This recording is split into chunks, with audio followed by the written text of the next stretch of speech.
ਇਨਸਾਫ ਮੋਰਚੇ 'ਚ ਇਹ ਵੀ ਗੱਲ ਸ਼ਾਮਲ ਹੋਣੀ ਚਾਹੀਦੀ ਹੈ ਵੀ ਅਸੀਂ ਚੰਡੀਗੜ੍ਹ ਕਿਉਂ ਨਹੀਂ ਜਾ ਸਕਦੇ, ਐਂਟਰ ਕਿਉਂ ਨਹੀਂ ਕਰ ਸਕਦੇ। 1984 ਦੇ ਵਿੱਚ ਜਦੋਂ ਬਲੂ ਸਟਾਰ ਆਪਰੇਸ਼ਨ ਹੋਣਾ ਸੀ, ਉਦੋਂ ਜਿਹੜਾ ਪੰਜਾਬ ਦਾ ਗਵਰਨਰ ਸੀ ਉਹਨੂੰ ਚੰਡੀਗੜ੍ਹ ਦਾ ਚਾਰਜ ਵੀ ਨਾਲ ਹੀ ਦੇਤਾ ਸੀਗਾ।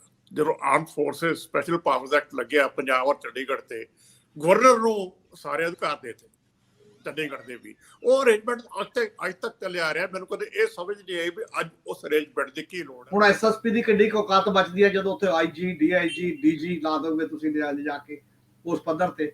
ਜਦੋਂ ਤੁਸੀਂ ਇੰਨੇ ਸਲਾਹਕਾਰ ਲਾ ਦੋਗੇ, ਐਡਵਾਈਜ਼ਰ ਲਾ ਦੋਗੇ, ਡੀਸੀ ਦੀ ਕਿੰਨੀ ਮੁਕਤ ਬਚਦੀ ਹੈ। ਪਹਿਲਾਂ ਤਾਂ ਪ੍ਰਸ਼ਾਸਨਿਕ ਤੰਤਰ ਬਦਲਤਾ ਹੈ ਟੋਟਲ। ਕਿਰਪਾਨ ਦੀ, ਤਲਵਾਰ ਦੀ ਇੱਕ ਖਾਸ ਸੈਂਕਟਿਟੀ ਹੁੰਦੀ ਸੀ, ਉਹਨੂੰ ਤੁਸੀਂ ਕਿਉਂ ਲਹਿਰਾਉਣੇ ਹੋਗੇ ਬਾਹਰ ਹਵਾ 'ਚ। ਸਿਵਿਆਂ ਦੀ ਸ਼ਾਂਤੀ ਵਰਗਾ ਜੀਵਨ ਹੰਢਾਰੇ ਲੋਕਾਂ ਨੂੰ ਆਖਰ ਸ਼ਮਸ਼ਾਨ ਘਾਟ ਦੇ ਨੇੜਲੀ ਜਗ੍ਹਾ ਹੀ ਅਲਾਟ ਕਰਤੀ ਗਈ। ਸ਼ਾਇਦ ਸਾਡੀ ਹੋਣੀ ਇਹੀ ਹੈ ਪੰਜਾਬ ਦੇ ਵਿੱਚ। ਮੈਂ ਤਾਂ ਕਹਿੰਦਾ ਕਿ ਸਾਰੇ ਲੀਡਰ ਸਿਕਿਉਰਿਟੀ ਜ਼ੋਨ 'ਚ ਬੈਠੇ ਨੇ। ਜੇ ਇਹੀ ਰਾਈਟ ਉਹਨਾਂ ਦੇ ਘਰਾਂ ਤੱਕ ਜਾਣ ਦਾ ਹੋਵੇ, ਮੋਰਚਾ ਬਿਲਕੁਲ ਉਹਦੇ ਸਾਹਮਣੇ ਲੱਗਿਆ ਹੋਵੇ ਚੀਫ ਮਿਨਿਸਟਰ ਦੇ, ਤਾਂ ਚੀਫ ਮਿਨਿਸਟਰ ਦੀ ਬਚੂਗੀ ਕਿ ਉਹਨਾਂ ਨੂੰ ਬੁਲਾ ਕੇ ਗੱਲ ਨਾ ਕੀਤੀ ਜਾਏ, ਜਾਂ ਕਿਸੇ ਮਿਨਿਸਟਰ ਦੀ ਬਚੂਗੀ ਉਹਨੂੰ ਬੁਲਾ ਕੇ ਗੱਲ ਨਾ ਕੀਤੀ ਜਾਏ। ਵੀ ਸਾਡੇ ਇੱਕ ਰੂਲਿੰਗ ਐਲੀਟ ਬਣ ਗਈ। ਡੈਮੋਕ੍ਰੇਸੀ ਦੀ ਇੱਕ ਇਹ ਬਹੁਤ ਵੱਡੀ ਸਮੱਸਿਆ ਹੈ ਵੀ ਉਹ ਮੈਜੋਰਿਟੀ ਤੇ ਮਿਨੋਰਿਟੀ ਦੋ ਖੇਮੇ ਤਿਆਰ ਕਰਦੀ ਹੈ। ਤੀਸਰੀ ਉਹ ਰੂਲਿੰਗ ਐਲੀਟ ਤਿਆਰ ਕਰਦੀ ਹੈ, ਜਿਹੜੀ ਸਾਡੇ ਪੂਰੇ ਤਰੀਕੇ ਨਾਲ ਹੋ ਚੁੱਕੀ ਹੈ, ਸਾਰੀਆਂ ਸਟੇਟਾਂ 'ਚ ਹੋ ਚੁੱਕਿਆ, ਸਾਡੇ ਵੀ ਹੋ ਚੁੱਕੀ ਹੈ। ਉਹਨਾਂ ਨੇ ਲੋਕਾਂ ਦੇ ਮਸਲੇ ਨਹੀਂ ਚੁੱਕਣੇ ਹੁੰਦੇ, ਉਹਨਾਂ ਨੇ ਇਲੈਕਸ਼ਨ ਜਿੱਤਣ ਲਈ ਬੰਦੋਬਸਤ ਕਰਨਾ ਹੁੰਦਾ। ਸਵਾਗਤ, ਮੈਂ ਹਰਜਿੰਦਰ ਸਿੰਘ ਰੰਧਾਵਾ, ਤੁਸੀਂ ਦੇਖ ਰਹੇ ਹੋ ਪੰਜਾਬ ਟੈਲੀਵਿਜ਼ਨ, ਔਰ ਮੇਰੇ ਨਾਲ ਨੇ ਸੀਨੀਅਰ ਜਰਨਲਿਸਟ ਸਰਦਾਰ ਹਮੀਤ ਸਿੰਘ ਜੀ, ਇਹਨਾਂ ਦੇ ਨਾਲ ਸਰਦਾਰ ਜਗਤਾਰ ਸਿੰਘ ਜੀ ਇੰਡੀਅਨ ਐਕਸਪ੍ਰੈਸ ਤੋਂ, ਔਰ ਇਹਨਾਂ ਦੇ ਨਾਲ ਸਰਦਾਰ ਜਸਪਾਲ ਸਿੰਘ ਸਿੱਧੂ UNI ਤੋਂ। ਸਾਰਿਆਂ ਨੂੰ ਜੀ ਆਇਆਂ। Thank you. ਲੰਘੇ ਦਿਨ ਪਾਰਲੀਮੈਂਟ ਦੇ ਵਿੱਚ ਪੰਜਾਬ ਦਾ ਮਾਮਲਾ ਉੱਠਦਾ ਹੈ ਚੰਡੀਗੜ੍ਹ ਨੂੰ ਲੈ ਕੇ। ਹਰਸਿਮਰਤ ਕੌਰ ਬਾਦਲ ਚੰਡੀਗੜ੍ਹ ਪੰਜਾਬ ਦਾ ਕਿਉਂ ਨਾ ਹੋਵੇ ਇਹ ਮਾਮਲਾ ਉਠਾ ਦਿੰਦੇ ਆ। ਹਮੀਰ ਸਿੰਘ ਜੀ, ਜਦੋਂ ਚੰਡੀਗੜ੍ਹ ਇਸ ਵੇਲੇ ਸਾਰੇ ਪਾਸਿਓਂ ਘਿਰਿਆ ਹੁੰਦਾ ਹੈ, ਕੋਈ ਪ੍ਰੋਟੈਸਟ ਨਹੀਂ ਹੋ ਸਕਦਾ, ਕੋਈ 5-7 ਬੰਦੇ ਇਕੱਠੇ ਹੋ ਕੇ ਜੇ ਮਿਲਣਾ ਚਾਹਣ ਆਪਣੇ ਕਿਸੇ ਮੰਤਰੀ ਨੂੰ, ਮੁੱਖ ਮੰਤਰੀ ਨੂੰ, ਉਹਨਾਂ ਨੂੰ ਪੁਲਿਸ ਰੋਕ ਲੈਂਦੀ ਹੈ। ਧਾਰਾ 144 ਕਦੇ ਹਟੀ ਨਹੀਂ, ਲੱਗੀ ਰਹਿੰਦੀ ਹੈ। ਤੇ ਫਿਰ ਇਹ ਰਾਜਧਾਨੀ ਪੰਜਾਬ ਦੀ ਨਾ ਹੋਈ, ਫਿਰ ਤਾਂ ਬਗਾਨੀ ਹੋ ਗਈ ਨਾ। ਤੇ ਜਦੋਂ ਹਰਸਿਮਰਤ ਕੌਰ ਇਹ ਮਾਮਲਾ ਉਠਾ ਰਹੇ ਆ, ਹੋਰ ਜ਼ਿਆਦਾ ਵਧੀਆ ਇਸ ਕਰਕੇ ਹੋ ਜਾਂਦਾ ਕਿ ਇਹ ਪਾਰਟੀ ਇਸ ਖਿੱਤੇ ਲਈ ਲੜਦੀ ਰਹੀ। ਕਿ ਜਦੋਂ ਇਹ ਪਾਵਰ 'ਚ ਸੀਗੇ, ਹਰਸਿਮਰਤ ਕੌਰ ਕੈਬਨਿਟ 'ਚ ਬੈਠਦੇ ਸੀ, ਕਿੰਨਾ ਬਿਹਤਰ ਹੁੰਦਾ ਜੇ ਉਹਨਾਂ ਦਿਨਾਂ 'ਚ ਇਹਨਾਂ ਕੋਲੋਂ ਇਹ ਆਵਾਜ਼ ਸੁਣਦੇ। ਕਿੰਨਾ ਬਿਹਤਰ ਹੁੰਦਾ ਜੇ ਸਰਦਾਰ ਪ੍ਰਕਾਸ਼ ਸਿੰਘ ਬਾਦਲ ਦਿੱਲੀ ਦੇ ਵਿੱਚ ਇਸੇ ਮਾਮਲੇ ਨੂੰ ਲੈ ਕੇ ਮੋਦੀ ਦੇ ਜਾਂ ਵਾਜਪਾਈ ਦੇ ਜਾਂ ਕਿਸੇ ਮਨਮੋਹਨ ਸਿੰਘ ਦੇ ਬਾਹਰ ਧਰਨੇ ਤੇ ਬੈਠੇ ਹੁੰਦੇ। ਇਹ ਸਾਰੇ ਮਾਮਲਿਆਂ ਨੂੰ ਐਡਰੈਸ ਕਰਿਓ, ਕਿਉਂਕਿ ਅੱਜ ਵੀ ਚੰਡੀਗੜ੍ਹ ਸਾਡੇ ਲਈ ਉਵੇਂ ਫ੍ਰੀ ਫੇਅਰ ਨਹੀਂ ਹੈਗਾ। ਕੁਝ ਨਾ ਕੁਝ ਰੈਸਟ੍ਰਿਕਸ਼ਨਸ, ਕੁਝ ਨਾ ਕੁਝ ਪਾਬੰਦੀਆਂ ਆਇਦ ਰਹਿੰਦੀਆਂ ਹੀ ਆ। ਦੇਖੋ, ਕੈਪੀਟਲ ਦੇ ਤੌਰ ਤੇ ਤਾਂ 1966 ਤੋਂ ਬਾਅਦ ਲਗਾਤਾਰ ਇੱਕ ਯੂਨੀਅਨ ਟੈਰੀਟਰੀ ਤੁਸੀਂ ਰੱਖ ਲਈ, ਉਹ ਤਾਂ ਹੈ ਹੀ ਹੈ ਵਿਤਕਰਾ ਜਿਹੜਾ ਵੀ ਹੈ, ਕਿਉਂਕਿ ਉਹਦਾ ਲੌਜਿਕ ਇਹ ਹੈ ਕਿ ਪੇਰੈਂਟ ਸਟੇਟ ਨੂੰ ਜਾਂਦੀ ਰਹੀ ਹੈ ਹਮੇਸ਼ਾ ਰਾਜਧਾਨੀ, ਜਿੱਥੇ ਵੀ ਕਿਤੇ ਹੋਇਆ ਉਹ ਸਟੇਟ ਹੋਇਆ। ਹੁਣ ਹੀ ਅਜੇ ਤਾਜ਼ੀਆਂ ਜਿਹੜੀਆਂ ਘਟਨਾਵਾਂ ਨੇ ਉਹ 'ਚ ਹੈਦਰਾਬਾਦ ਹੈ, ਔਰ ਉਹ ਤੁਸੀਂ ਦੇਖ ਲਓ, ਉਹ ਡਿਸਾਈਡ ਕੀਤਾ ਕਿ ਉਹ ਤੇਲੰਗਾਨਾ ਨੂੰ ਮਿਲੇਗਾ। ਬਾਕੀ ਦੇ ਜਿਹੜੇ ਵੱਖ-ਵੱਖ ਹੋਰ ਜਿੰਨੇ ਵੀ ਭਾਸ਼ਾ ਦੇ ਆਧਾਰ ਤੇ ਸੂਬੇ ਆ, ਜਿਹੜਾ ਮੇਜਰ ਸੂਬਾ ਸੀਗਾ, ਪੇਰੈਂਟ ਸੂਬਾ ਸੀ, ਉਹਦੇ ਨਾਲ ਉਹ ਜੁੜ ਗਿਆ। ਔਰ 66 ਤੋਂ ਇੱਕ ਲਗਾਤਾਰ ਚੱਲਿਆ ਆ ਰਿਹਾ। ਔਰ 66 ਦੇ ਵਿੱਚ ਵੀ ਇੱਕ ਗੱਲ ਹੋਈ ਸੀ 70 ਤੱਕ, 70 'ਚ ਇੱਕ ਐਗਰੀਮੈਂਟ ਹੋਇਆ ਆਪਸ ਦੇ ਵਿੱਚ ਕਿ ਹਰਿਆਣਾ 5 ਸਾਲ ਦੇ ਵਿੱਚ ਆਪਣੀ ਰਾਜਧਾਨੀ ਕਿਤੇ ਵੀ ਜਗ੍ਹਾ ਦੇਖ ਕੇ ਬਣਾ ਲੂਗਾ, ਕੇਂਦਰ ਵੀ ਉਹਨੂੰ ਪੈਸੇ ਦੇਊਗਾ, ਤੇ ਉਦੋਂ ਬਾਅਦ ਠੀਕ ਹੈ ਜੀ, ਇਹ ਚੰਡੀਗੜ੍ਹ ਇਹਨੂੰ ਸੌਂਪ ਦਿੱਤਾ ਜਾਏਗਾ ਪੰਜਾਬ ਨੂੰ। ਔਰ ਫਿਰ ਈਵਨ ਜਿਹੜਾ ਰਾਜੀਵ ਲੌਂਗੋਵਾਲ ਸਮਝੌਤਾ ਹੋਇਆ, ਉਹਦੇ ਦੌਰਾਨ ਵੀ ਇਹ ਗੱਲ ਸੀ ਕਿ ਸੌਂਪਿਆ ਜਾਏਗਾ 26 ਜਨਵਰੀ 1986 ਨੂੰ ਚੰਡੀਗੜ੍ਹ ਸੌਂਪ ਦਿੱਤਾ ਜਾਏਗਾ। ਬਰਨਾਲਾ ਮਿਨਿਸਟਰੀ ਸੇ ਬੋਰਡ ਵੀ ਲੱਗੇ, ਕਰਮਚਾਰੀ ਵੀ ਵੱਡੇ ਗਏ, ਸਾਰਾ ਕੁਝ ਰਾਤੋਂ ਰਾਤ ਫੇਰ ਠੱਪ ਹੋ ਗਿਆ। ਕੋਈ ਗੱਲ ਉਸ ਲੈਵਲ ਤੇ ਨਹੀਂ ਕੀਤੀ ਗਈ। ਉਸ ਤੋਂ ਬਾਅਦ ਲਗਾਤਾਰ ਆਉਂਦਾ ਕਿ ਨਾ ਕੇਵਲ ਉਹ ਗੱਲ ਕੀਤੀ ਗਈ, ਬਲਕਿ ਨਵੇਂ ਪੰਗੇ ਖੜੇ ਹੋ ਗਏ। ਉਹ ਕਹਿੰਦੇ ਰਾਜਧਾਨੀ ਤੁਹਾਡੀ ਸਾਂਝੀ ਹੈ, ਤੁਸੀਂ ਕੀ ਲੱਗਦੇ ਹੋ ਰਾਜਧਾਨੀ ਦੇ? ਰਾਜਧਾਨੀ ਤਾਂ ਇੱਕ ਦੂਰ ਦੀ ਗੱਲ ਹੈ, ਚੱਲੂਗਾ ਤਾਂ ਇੱਥੇ ਪ੍ਰਸ਼ਾਸਨ ਦਾ ਜਿਹੜਾ ਹੁਕਮ, ਤੁਹਾਡਾ ਨਹੀਂ ਚੱਲੂਗਾ। ਚਾਹੇ ਉੱਥੇ SSP ਪੰਜਾਬ ਦੇ ਕੇਡਰ ਚੋਂ ਆਉਂਦਾ, ਉੱਥੇ DC ਹਰਿਆਣੇ ਦੇ ਕੇਡਰ ਚੋਂ ਆਉਂਦਾ। 60-40 ਦੀ ਰੇਸ਼ੋ ਦੀ ਗੱਲ ਸੀ। ਪਹਿਲਾਂ ਤਾਂ ਉਹ ਸਾਰਾ ਬਦਲਿਆ, ਯੂਟੀ ਕੇਡਰ ਦੇ ਲਿਆ ਕੇ ਮੁਲਾਜ਼ਮ ਤੇ ਵੱਡੇ ਅਫਸਰ DG ਤੱਕ। ਹੁਣ SSP ਦੀ ਕਿੰਨੀ ਔਕਾਤ ਬਚਦੀ ਹੈ ਜਦੋਂ ਉੱਥੇ IG, DIG, DG ਲਾ ਦੋਗੇ ਤੁਸੀਂ ਜਾ ਕੇ ਉਸ ਪੱਧਰ ਤੇ। ਜਦੋਂ ਤੁਸੀਂ ਇੰਨੇ ਸਲਾਹਕਾਰ ਲਾ ਦੋਗੇ, ਐਡਵਾਈਜ਼ਰ ਲਾ ਦੋਗੇ, DC ਦੀ ਕਿੰਨੀ ਮੁਕਤ ਬਚਦੀ ਹੈ। ਪਹਿਲਾਂ ਤਾਂ ਪ੍ਰਸ਼ਾਸਨਿਕ ਤੰਤਰ ਬਦਲਤਾ ਹੈ ਟੋਟਲ। ਫਿਰ ਤੁਹਾਡਾ ਜਾਣਾ ਹੀ ਅਲਾਉਡ ਨਹੀਂ ਹੈ।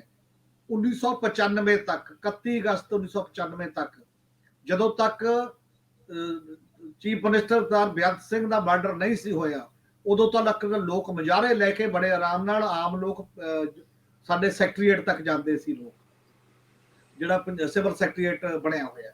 ਔਰ ਫਿਰ ਉਸ ਕਰਕੇ ਉਹ ਪਾਬੰਦੀ ਹੋ ਗਈ। ਫਿਰ ਜੰਤਰ ਮੰਤਰ ਦੀ ਤਰ੍ਹਾਂ ਜਿਹੜਾ ਮਟਕਾ ਚੌਕ ਇੱਕ ਪੜਾਅ ਬਣ ਗਿਆ, ਔਰ ਇਹ ਵੀ ਮਟਕਾ ਚੌਕ ਤੱਕ ਪੜਾਅ ਵੀ ਲਗਭਗ 2007 ਤੱਕ ਰਿਹਾ। ਸਾਰੇ ਜਿੰਨੇ ਧਰਨੇ ਲੱਗਦੇ ਸੀ, ਪ੍ਰਦਰਸ਼ਨ ਹੁੰਦੇ ਸੀ, ਮਟਕਾ ਚੌਕ ਜਾਣ ਦੀ ਖੁੱਲ੍ਹ ਸੀ ਸਭ ਨੂੰ।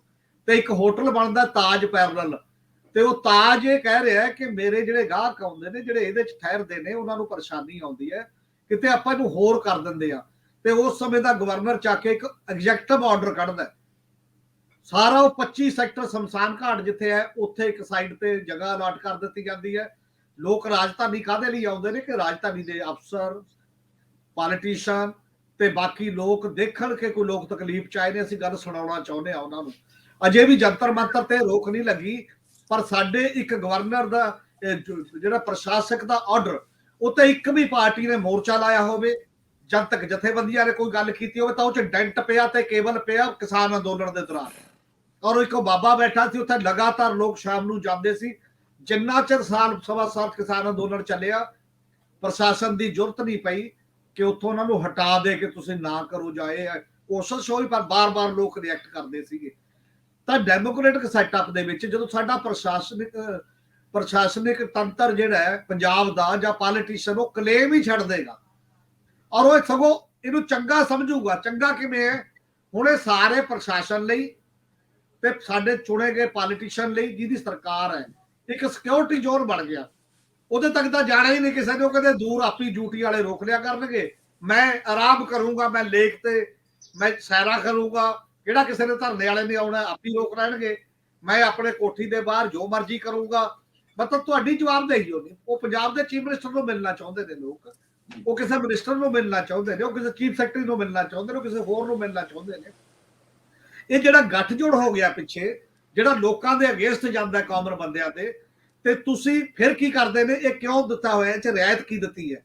ਇਹ ਚ ਰਿਆਇਤ ਇਹ ਦਿੱਤੀ ਹੈ ਜੇ ਕਿਸੇ ਕੇ ਪਾਰਟੀ ਦਾ ਡੈਲੀਗੇਸ਼ਨ ਜਾਏ, ਪਾਰਟੀ ਦੇ ਐਮਐਲਏ ਵਗ ਜਾਣ, ਵਿਰੋਧੀ ਦੇ ਵਗ ਜਾਣ, ਹਮੈਤੀ ਦੇ ਵਗ ਜਾਣ, ਕੋਈ ਵੀ, ਉਹਨੂੰ ਛੱਡ ਦਿੰਦੇ ਨੇ। ਉਹ ਕਹਿੰਦੇ ਤੁਸੀਂ ਆ ਜਾਓ, ਉੱਥੇ ਤੱਕ ਕੋਈ ਗੱਲ ਨਹੀਂ, ਤੁਹਾਨੂੰ ਇੰਨੀ ਕੁ ਰਿਆਇਤ ਦੇ ਦਿੰਦੇ ਆ। ਮਤਲਬ ਤੁਸੀਂ ਰੂੰਗਾ ਲੈ ਕੇ ਪਿੱਟ ਜਾਣ ਵਾਲੇ ਬੱਚਿਆਂ ਵਰਗੀ ਮਾਨਸਿਕਤਾ ਨਾਲ ਡੀਲ ਕਰ ਰਹੇ ਹੋ। ਡੈਮੋਕ੍ਰੇਸੀ ਦੇ ਬੇਸਿਕ ਅਸੂਲ ਨੂੰ ਰਿਪਰੈਜ਼ੈਂਟ ਨਹੀਂ ਕਰ ਰਹੇ ਕਿ ਐਡੀ ਵੱਡਾ ਇੱਕ ਕੁਐਸਚਨ ਖੜਾ ਤੁਹਾਡੇ ਤੇ, ਤੁਹਾਡੀ ਰਾਜਧਾਨੀ 'ਚ ਤੁਹਾਨੂੰ ਬਣਨ ਦਾ ਹੱਕ ਨਹੀਂ ਹੈ, ਤੇ ਉਹਦੇ ਲਈ ਤੁਸੀਂ ਲੜਾਈ ਲੜਦੇ ਨਜ਼ਰ ਨਹੀਂ ਆ ਰਹੇ। ਮਤੇ ਪਏ ਨੇ ਥੋੜੇ ਬਹੁਤ, ਹਰ ਵਿਧਾਨ ਸਭਾ 'ਚ ਇੱਕ ਮਤਾ ਪਾ ਕੇ ਭੇਜਤਾ। ਲੜਾਈ ਇਕੱਲੀ ਮਤਿਆਂ ਨਾਲ ਨਹੀਂ ਹੁੰਦੀ, ਲੜਾਈ ਸੜਕ ਤੇ ਹੁੰਦੀ ਹੈ। ਇਹ ਵੱਡੀਆਂ ਪਾਰਟੀਆਂ ਤੇ ਆਪੋਜੀਸ਼ਨ ਪਾਰਟੀਆਂ ਕਿਉਂ ਨਹੀਂ ਕਹਿੰਦੀਆਂ ਕਿ ਅਸੀਂ ਕਰਾਂਗੇ? ਗਵਰਨਰ ਹਾਊਸ ਤੱਕ ਮਿਲੀ ਭੁਗਤ ਨਾਲ ਕਹਿੰਦੇ ਨੇ 60 ਬੰਦੇ ਚਲੇ ਜਾਓ, ਚਲੋ 60 ਚਲੇ ਜਾਂਦੇ ਆ ਜੀ। ਇਹ ਤਾਂ ਉੱਥੇ ਕਰ ਲੈਂਦੇ ਨੇ ਕੇਵਲ ਦਿਖਾਵਾ। ਜਿਹੜੇ ਬੰਦਿਆਂ ਦੇ 60 ਬੰਦਿਆਂ ਨੂੰ ਕੋਈ ਮਿਲਦਾ ਨਹੀਂ, ਨਾ ਗਵਰਨਰ ਮਿਲਦਾ, ਨਾ ਚੀਫ ਮਿਨਿਸਟਰ ਮਿਲਦਾ, ਉਹ ਹਜ਼ਾਰਾਂ ਲਿਆਏ ਬਿਨਾਂ ਤੁਹਾਡੇ ਲਈ ਕੋਈ ਡੈਲੀਗੇਸ਼ਨ ਲਈ ਵੀ ਤਿਆਰ ਨਹੀਂ ਹੁੰਦਾ ਮਿਲਣ ਲਈ। ਉਹ ਕੀ ਕਰਨ ਜੀ? ਇਹ ਡੈਮੋਕ੍ਰੇਸੀ ਦਾ ਕੁਐਸਚਨ ਹੈ ਤੇ ਆਪਣੀ ਰਾਜਧਾਨੀ ਦੇ ਕਲੇਮ ਦਾ ਕੁਐਸਚਨ ਹੈ। ਤੁਸੀਂ ਲਗਾਤਾਰ ਕਲੇਮ ਛੱਡਦੇ ਜਾ ਰਹੇ ਹੋ। ਕਹਿਣੀ ਦੇ ਤੌਰ ਤੇ ਜੋ ਪਾਰਲੀਮੈਂਟ 'ਚ ਬੋਲ ਲਓ, ਕਹਿਣੀ ਦੇ ਤੌਰ ਤੇ ਤੁਸੀਂ ਵਿਧਾਨ ਸਭਾ 'ਚ ਬੋਲ ਲਓ, ਕਹਿਣੀ ਦੇ ਤੌਰ ਤੇ ਤੁਸੀਂ ਮੈਨੀਫੈਸਟੋ 'ਚ ਰੱਖ ਲਓ। ਇਹ ਸਾਰੀਆਂ ਰਸਮੀ ਗੱਲਾਂ ਨੇ। ਅਮਲ ਦੇ ਵਿੱਚ ਇੱਕ ਵੀ party, including Aam Aadmi party, BJP, Congress, Akali, ਕੋਈ ਵੀ ਹੋਵੇ, ਈਵਨ ਕਮਿਊਨਿਸਟ, ਕਿਸੇ ਪਾਰਟੀ ਨੇ ਜਿਨ੍ਹਾਂ ਦੇ ਕੋਈ ਉਮਰ ਨਹੀਂ ਜਾਂਦੇ, ਜਿਹੜੇ ਉਹਦੇ ਲਈ ਜਾਣੇ ਜਾਂਦੇ ਨੇ ਕਿ ਅਸੀਂ ਜੀ ਇਸ ਲਈ ਹੈ, ਕਿਸੇ ਨੇ ਕੋਈ ਇਹਦੇ ਤੇ ਅੰਦੋਲਨ ਚਲਾ ਕੇ ਮੋਰਚਾ ਉਸ ਲੈਵਲ ਦਾ ਲਾਇਆ ਹੋਵੇ ਕਿ ਅਸੀਂ ਆਪਣੇ ਹੱਕ ਬਹਾਲੀ ਦਾ ਮੋਰਚੇ ਤੇ ਖੜੇ ਹਾਂ। ਨਹੀਂ ਹੈ ਇਹ ਕਿਰਦਾਰ ਸਾਡੇ। ਸਰਦਾਰ ਜਗਤਾਰ ਸਿੰਘ ਜੀ, ਹੱਕਾਂ ਹਕੂਕਾਂ ਲਈ ਸਿਵਿਆਂ ਦੀ ਸ਼ਾਂਤੀ ਵਰਗਾ ਜੀਵਨ ਹੰਢਾਰੇ ਲੋਕਾਂ ਨੂੰ ਆਖਰ ਸ਼ਮਸ਼ਾਨ ਘਾਟ ਦੇ ਨੇੜਲੀ ਜਗ੍ਹਾ ਹੀ ਅਲਾਟ ਕਰਤੀ ਗਈ। ਸ਼ਾਇਦ ਸਾਡੀ ਹੋਣੀ ਇਹੀ ਹੈ, ਅਸੀਂ ਇਹੀ ਡਿਜ਼ਰਵ ਕਰਦੇ ਹਾਂ, ਇਹੀ ਸਾਨੂੰ ਅੰਕਿਆ ਗਿਆ। ਮੈਂ ਤੁਹਾਡੇ ਕੋਲ ਸੰਦਰਭ ਪੁੱਛਣਾ ਚਾਹੁੰਦਾ ਹੈ। ਹਰਸਿਮਰਤ ਕੌਰ ਬਾਦਲ ਪਾਰਲੀਮੈਂਟ ਦੇ ਵਿੱਚ ਬੋਲਦੇ ਨੇ, ਇਹਦੀ ਕੋਈ ਸਾਰਥਕਤਾ ਬਣਦੀ ਹੈ ਚੰਡੀਗੜ੍ਹ ਦੇ ਨਜ਼ਰੀਏ ਤੋਂ? ਅੱਜ ਜਦੋਂ ਕਿ ਸਿਲਸਿਲਾ ਰਿਹਾ ਸਰਕਾਰਾਂ ਬਣਨ ਦਾ, ਸਿਲਸਿਲਾ ਰਿਹਾ ਸਰਕਾਰਾਂ ਹੰਢਾਉਣ ਦਾ, ਇਹਨਾਂ ਦੇ ਸਹੁਰਾ ਸਾਹਿਬ ਸਰਦਾਰ ਪ੍ਰਕਾਸ਼ ਸਿੰਘ ਬਾਦਲ ਕੋਲ ਕਈ ਮੌਕੇ ਸੀ ਜ਼ਿੰਦਗੀ ਦੇ ਵਿੱਚ ਜਦੋਂ ਨਿੱਠ ਕੇ ਲੱਤ ਡਾਹ ਕੇ ਲੜ ਸਕਦੇ ਸੀ। ਹੀਰੋਇਜ਼ਮ ਹੋਰ ਕੀ ਹੁੰਦਾ? ਇਸ ਖਿੱਤੇ ਦੇ ਲੋਕਾਂ ਨੇ ਇੰਨੀ ਸ਼ਾਨ ਦਿੱਤੀ, ਇੰਨੀ ਤਾਕਤ, ਸ਼ੋਹਰਤ, ਦੌਲਤ ਵੀ ਦਿੱਤੀ, ਤਾਕਤ ਦਿੱਤੀ, ਕਿ ਉਹਦਾ ਕੁਝ ਮੁੱਲ ਤਾਂ ਮੋੜਨਾ ਬਣਦਾ ਸੀ।